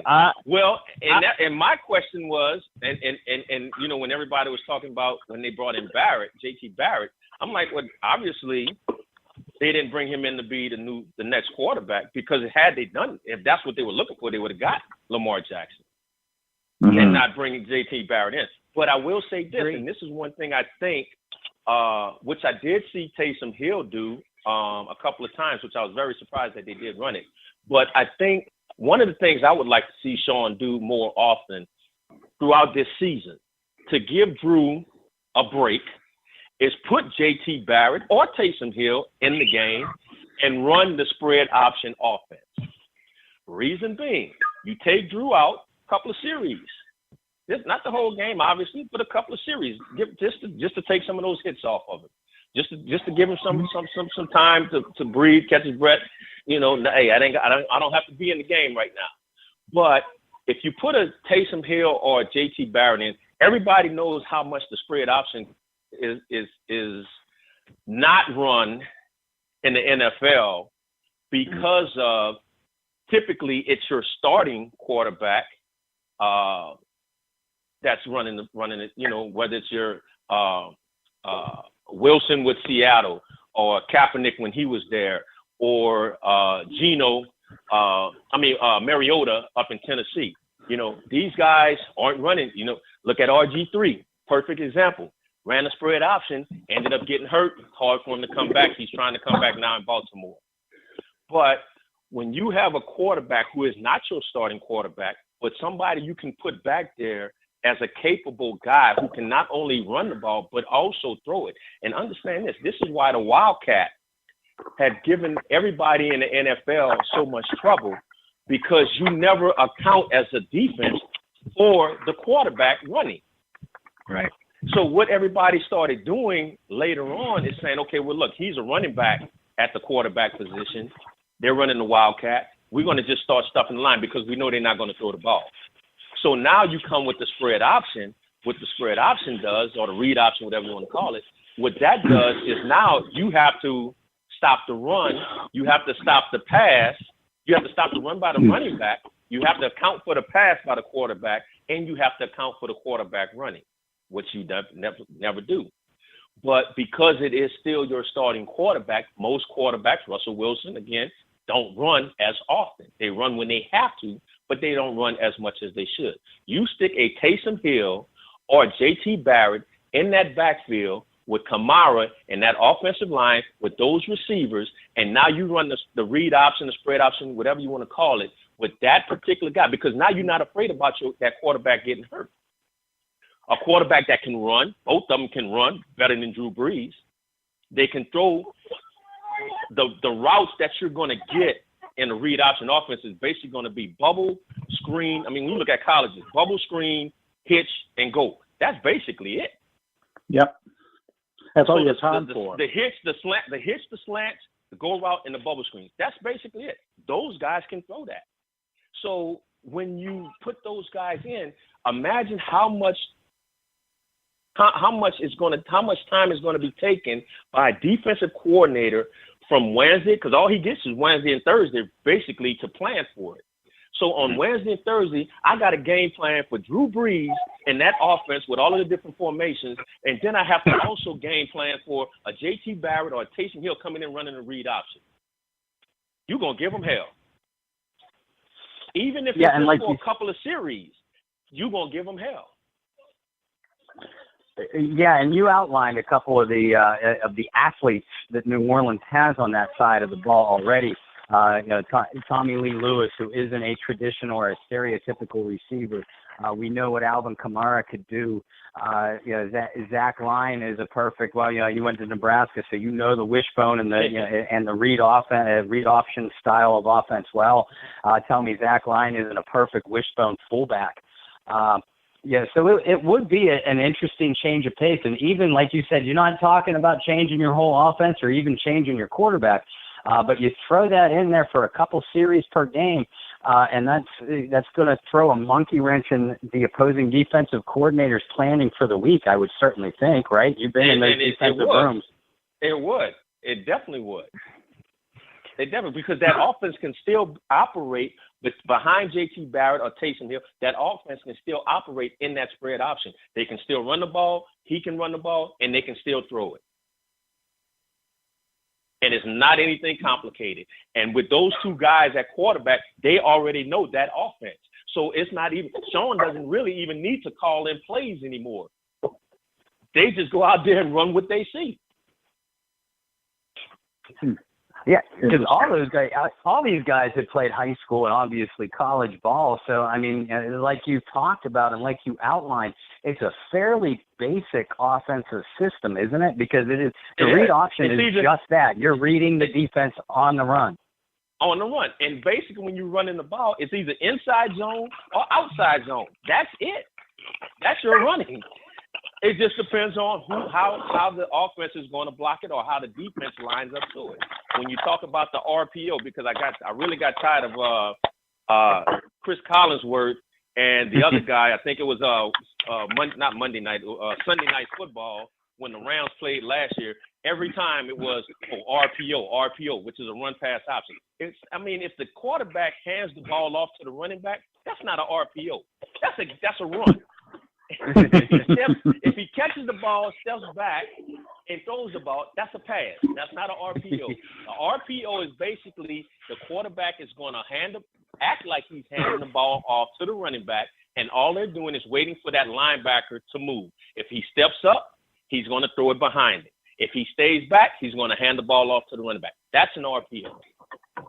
Now, the one thing I definitely want to see, if one thing defensive coordinators and coaches need to focus on, even in college, is they tell them you got 3 yards for the lineman to be downfield.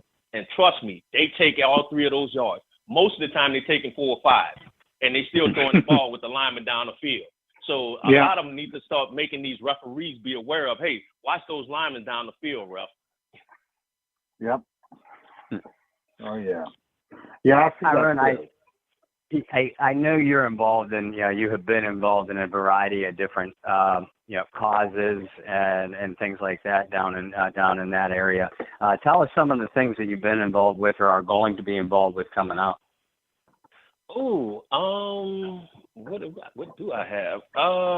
Haven't done too much. I've done a couple of golf tournaments, for charity events or what have you. Most of that's done in the spring.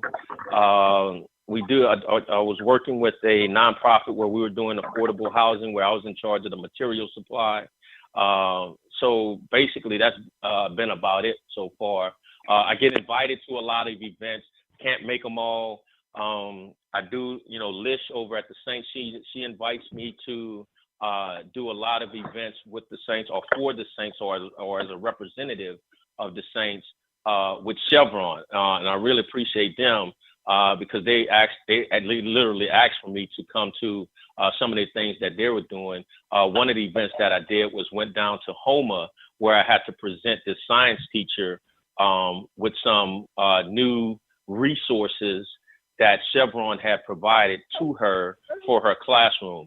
And it was really great just to see that classroom of, I think it was like 4th or 5th graders, and all of the stuff that they had in there was really great. I also did an event over at, I think it's NOCA, the facility that they have down there in, I guess it's the 8th Ward, 9th Ward, right before you get to Franklin back there. That facility that they have is just amazing.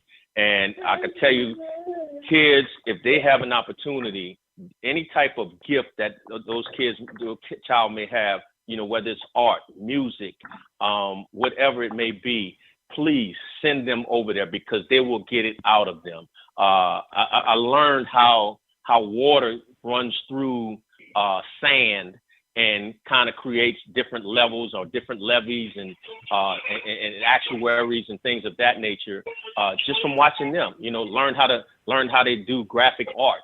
So, I mean, that was a place that I really was impressed with the things that they're doing, and any support that can be given to them would be greatly appreciated. I know that is a marvelous school.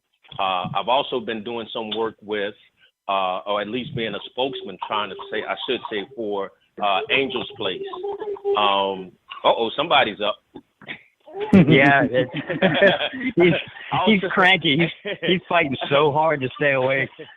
I've also worked with Angel's Place, which is a charity where what they do is kind of like St. Jude on a smaller scale. But what they do is they try to give gifts or give help to families that have terminally ill kids over at Children's Hospital.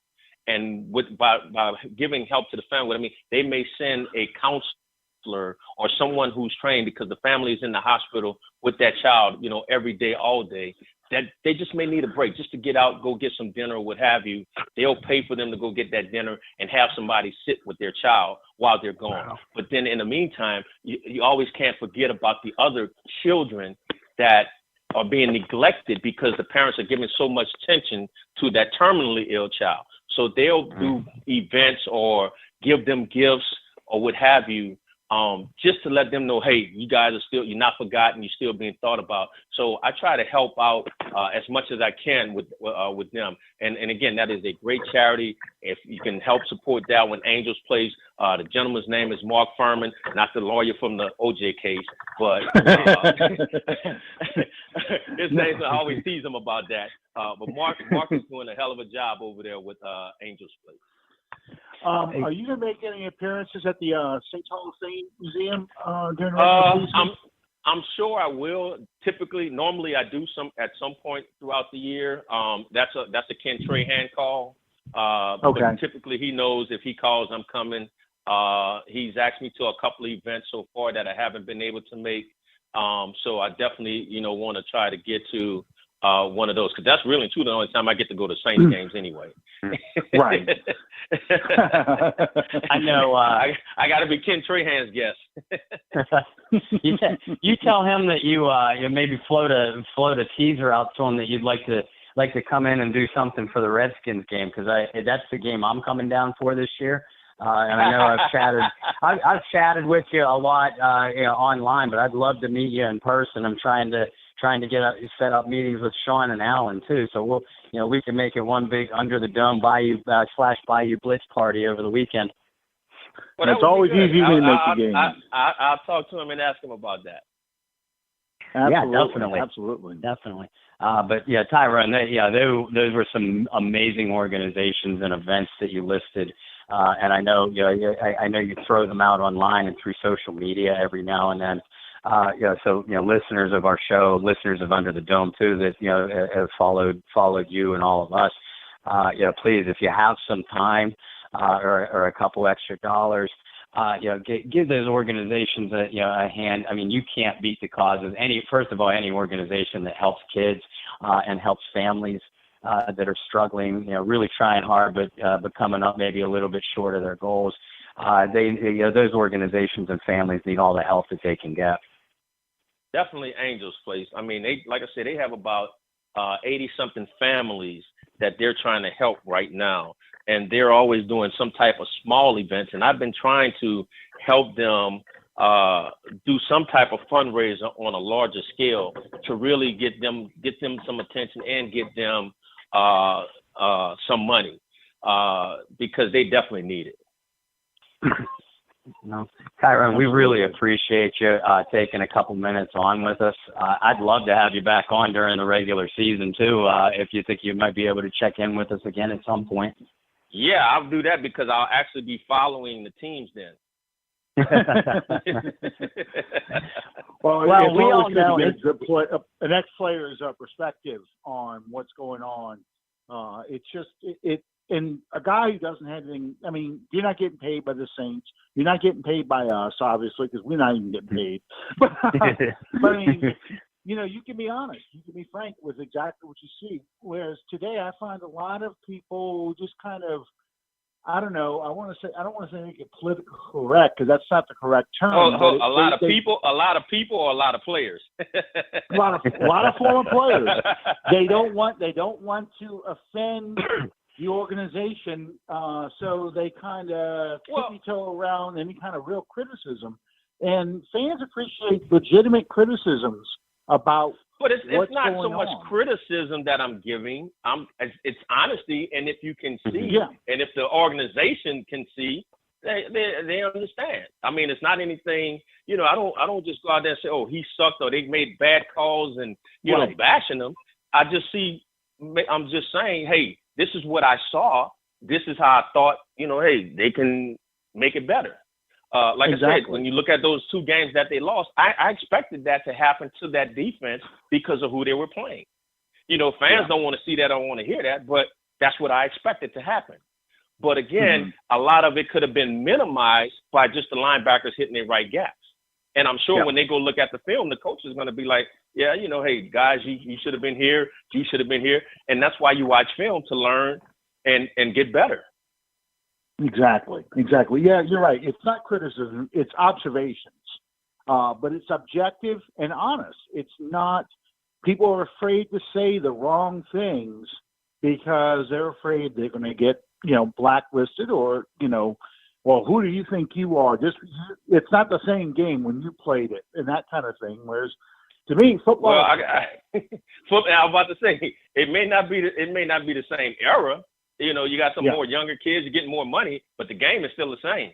I mean, and so, I mean, unless you are a coach that is going to say, or Tyrone was, I did have one coach, literally one coach, who called me and basically blasted me for my comments and that was Rick Venturi back in the day, because I said, I thought I was on and this was when Hazard was the coach. I think I might have been on Channel 6 or Channel 8, whatever.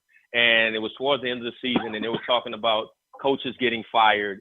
And I said, out of that whole staff, I said, I think Hazard needs to keep his job. I said, I don't think Rick Venturi needs to be fired, but I think they need to move him to another position.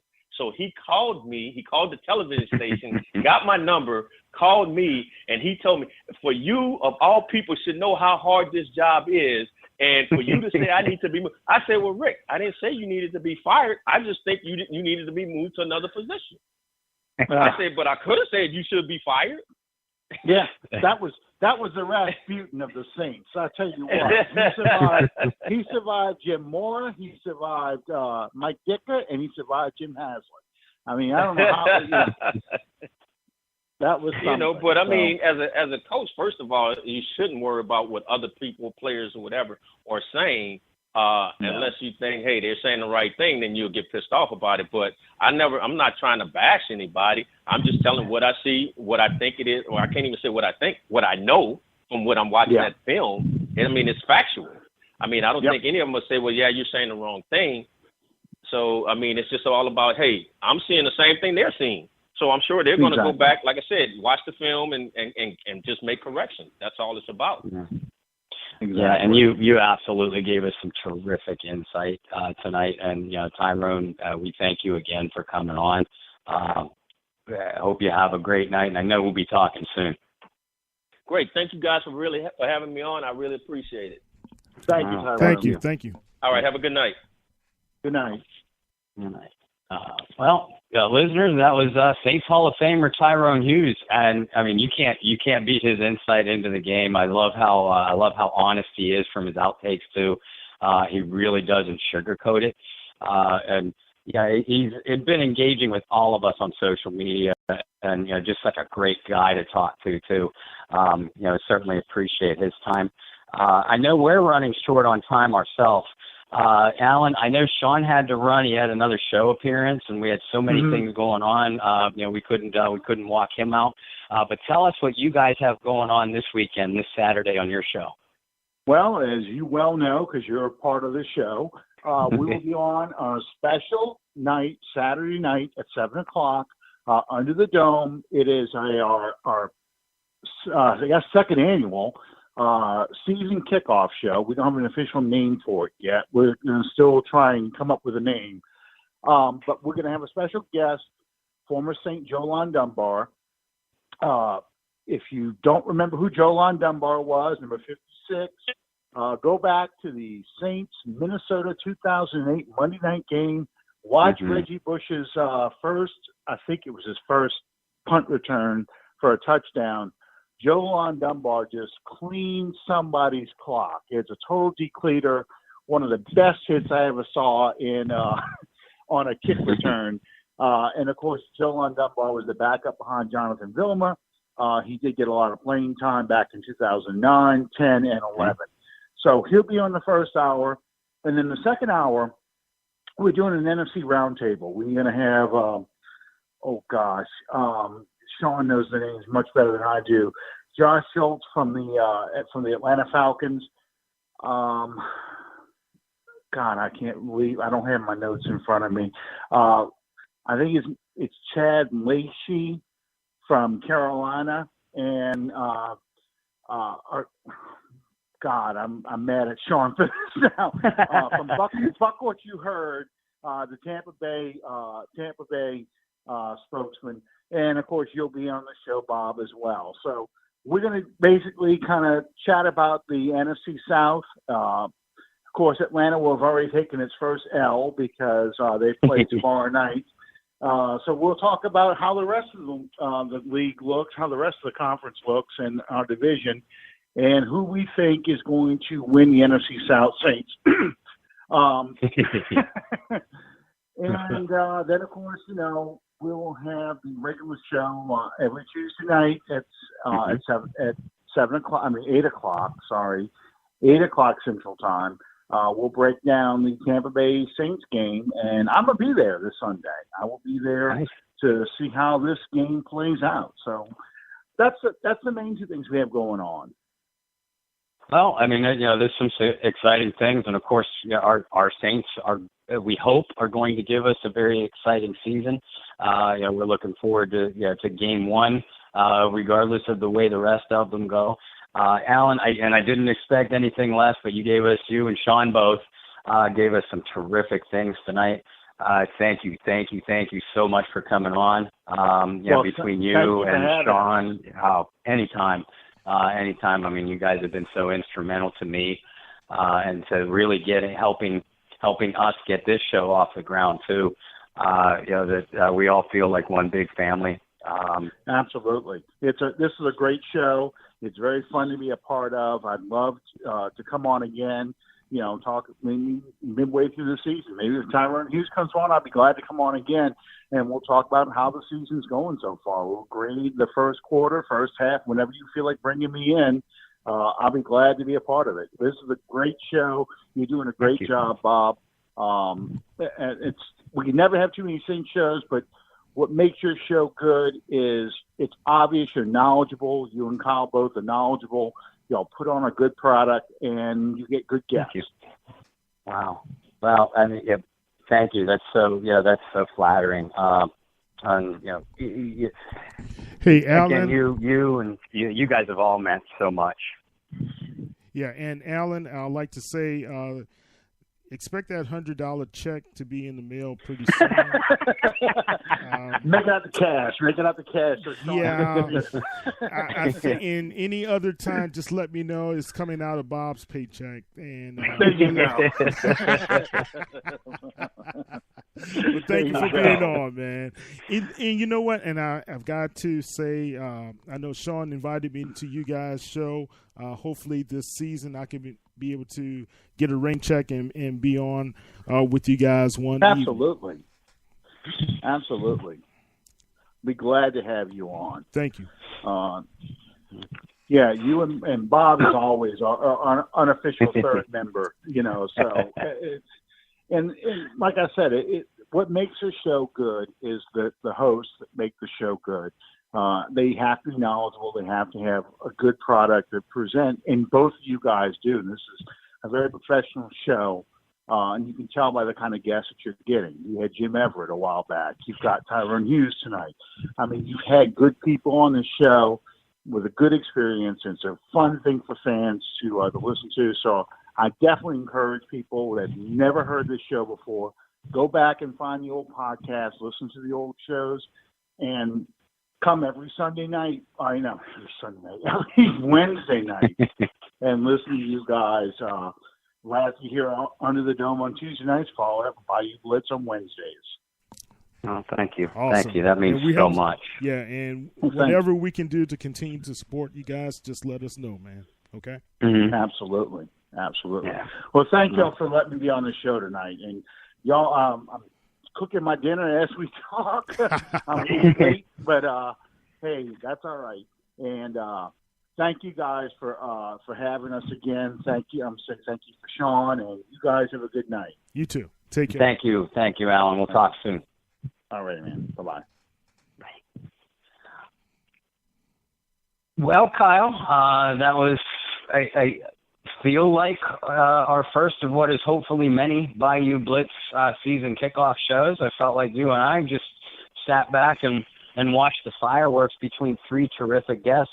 Sean and Alan always give great stuff, and then, of course, the great Tyrone Hughes.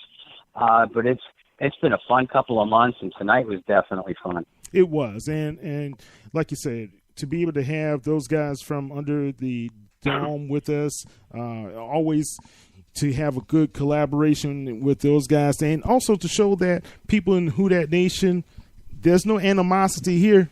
We are family, yep. And we want each other to do well, and go and support those guys. They have a great podcast, and also you can check them out on their YouTube channel. Just great stuff. And we even host their YouTube channel videos on saintspodcast.com, so you can check them out there as well if you don't check them out directly on YouTube. Yes, absolutely. And like Alan said, and Kyle just doubled up on that, we have a little bit of a crossover thing going between Under the Dome and the Bayou Blitz, because we're trying to kind of follow the model for their show. We have a pretty new Facebook page, but it is called the Bayou Blitz. If you are already a member of it, thank you so much, and please feel free to get involved as possible. Post your questions, post your thoughts. Kyle and I are both on there, and we're both as active as we can be. So you got a question or a suggestion for something you want to see from our show, because our show is your show, please, shoot us your thoughts. Or if you have somebody or know somebody that you think would like our show and our product, and they aren't already in our group, add them on in. The way we have our group set up is you have to be approved to enter the group, but I promise you're going to be approved. We feel like this thing is growing. It's really exciting to be a part of. We've had some terrific and knowledgeable guests, and this is the only thing more exciting than the Bayou Blitz so far is what we think our Saints are going to do for this upcoming season. And it's been fun to be a part of it. And now the real fun begins with the season opener against Tampa Bay on Sunday. Definitely. That is true. Well, I have a question to ask you, Bob. This coming season, and I just read what Kurt Warner said about Drew Brees, and I think we talked about this a couple of months ago as well. He said it's finally time for Drew Brees to win the MVP. What's your thoughts? I think he's overdue. I personally think it's a downright crime that he didn't win it in 2011 when he broke Marino's single-season passing yardage record. And the Saints had such a great season, and of course that heartbreaking playoff loss to the 49ers notwithstanding, it was still a special season. Drew is a consummate professional. He is one of the best quarterbacks to ever play the game, and probably the best quarterback as far as underrated goes.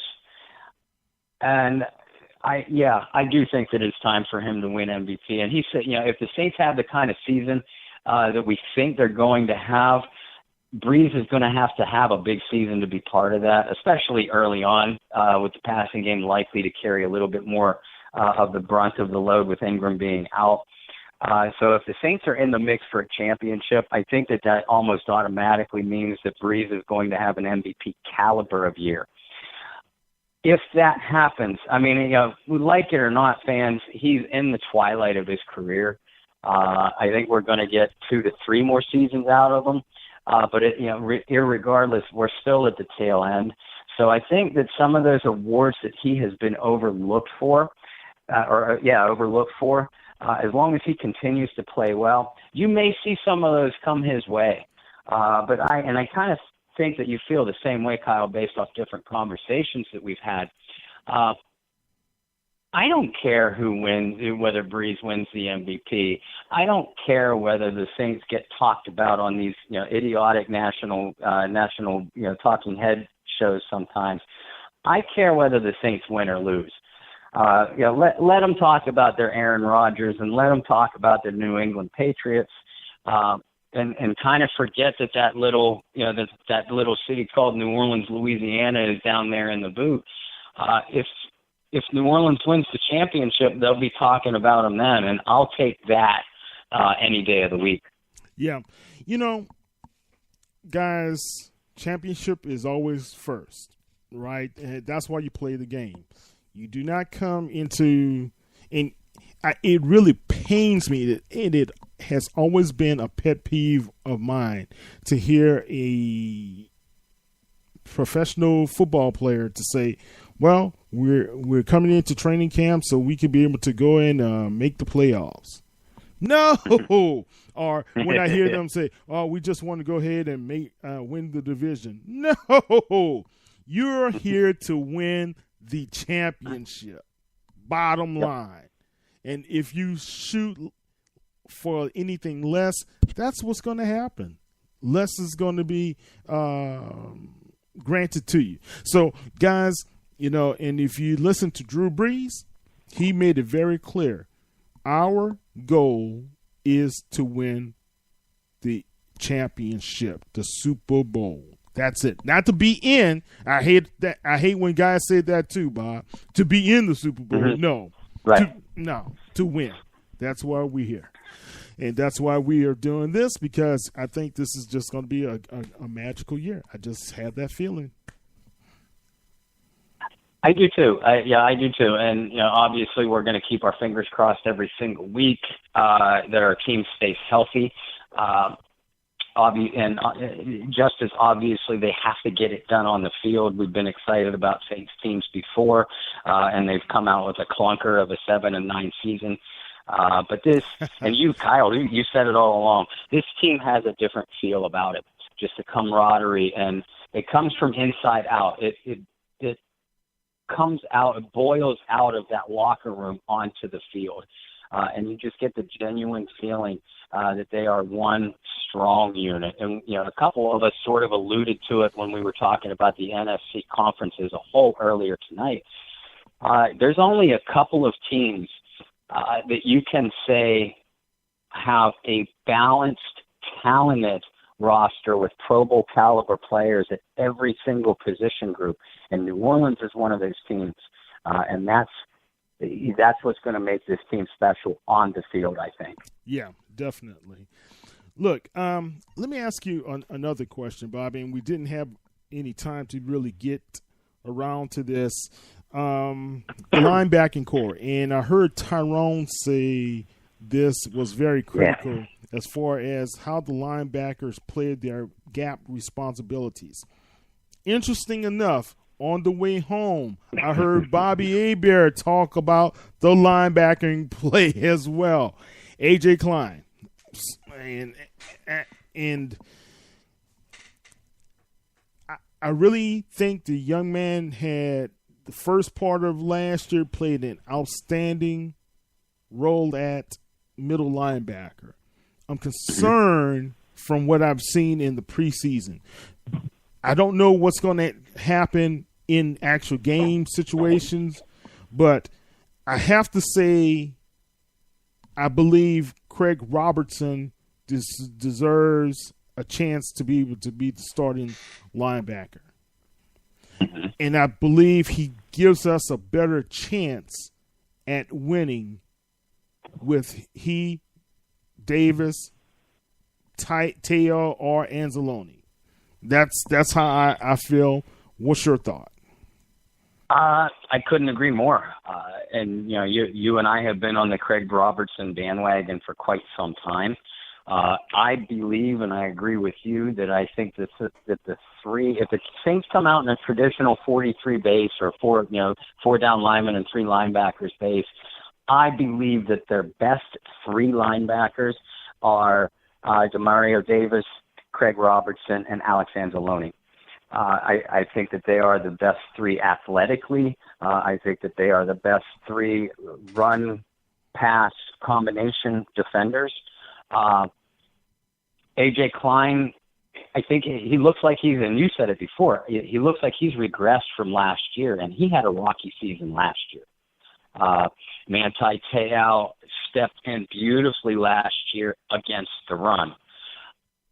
I want to cry every time I see that young man drop into pass coverage, though.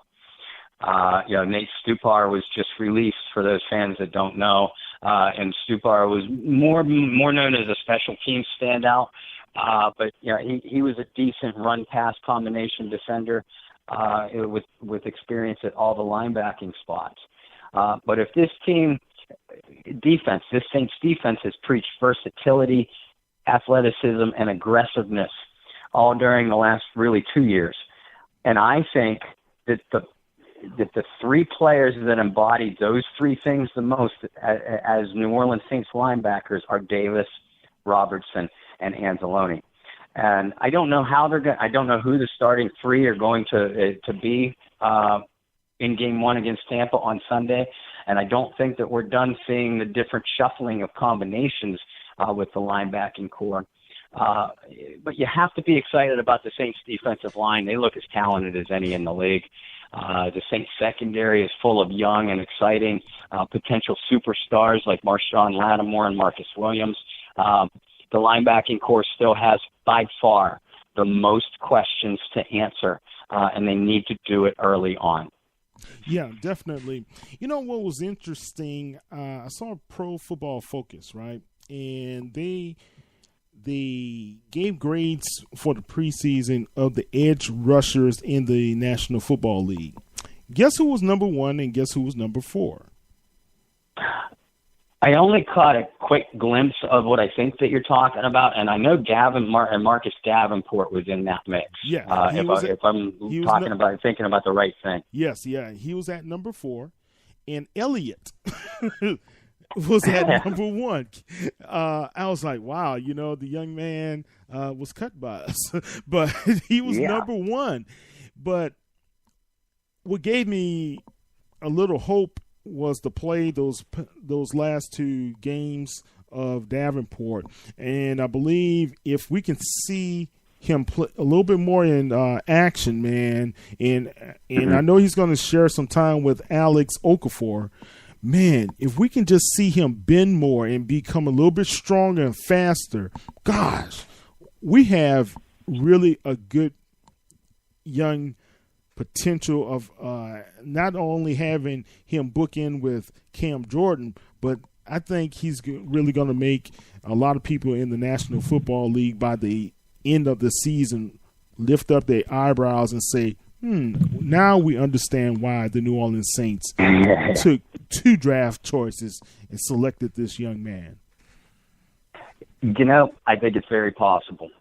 Marcus Davenport has already exhibited some elite physical traits. Now, that doesn't always translate to the football field, as we all know. But, you know, just an early small glimpse that we've had these last 2 preseason games where he has taken the field against the opposing team's starting offensive line. He has flashed some very good potential disruptive ability. Yes. Now, you know, obviously he still has a lot to learn. We've talked about it on here many times. Fortunately, he's not going to be in the position where he has to play every down or has to start.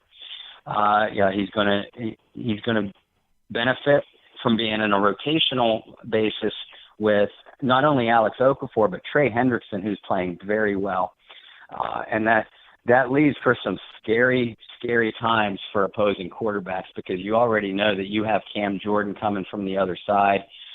Dennis Allen loves to use not only Von Bell but Craig Robertson are both very effective blitzers. And then you have Sheldon Rankins, who looks like he could be a breakout candidate inside at defensive tackle. Tyrone Hughes touched on it tonight.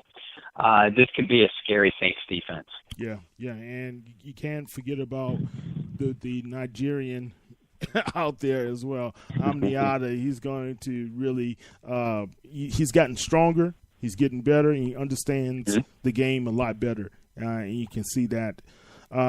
Guys, I'm still concerned about the Saints' run defense. Let's see if they're able to support well, especially those linebackers on Sunday.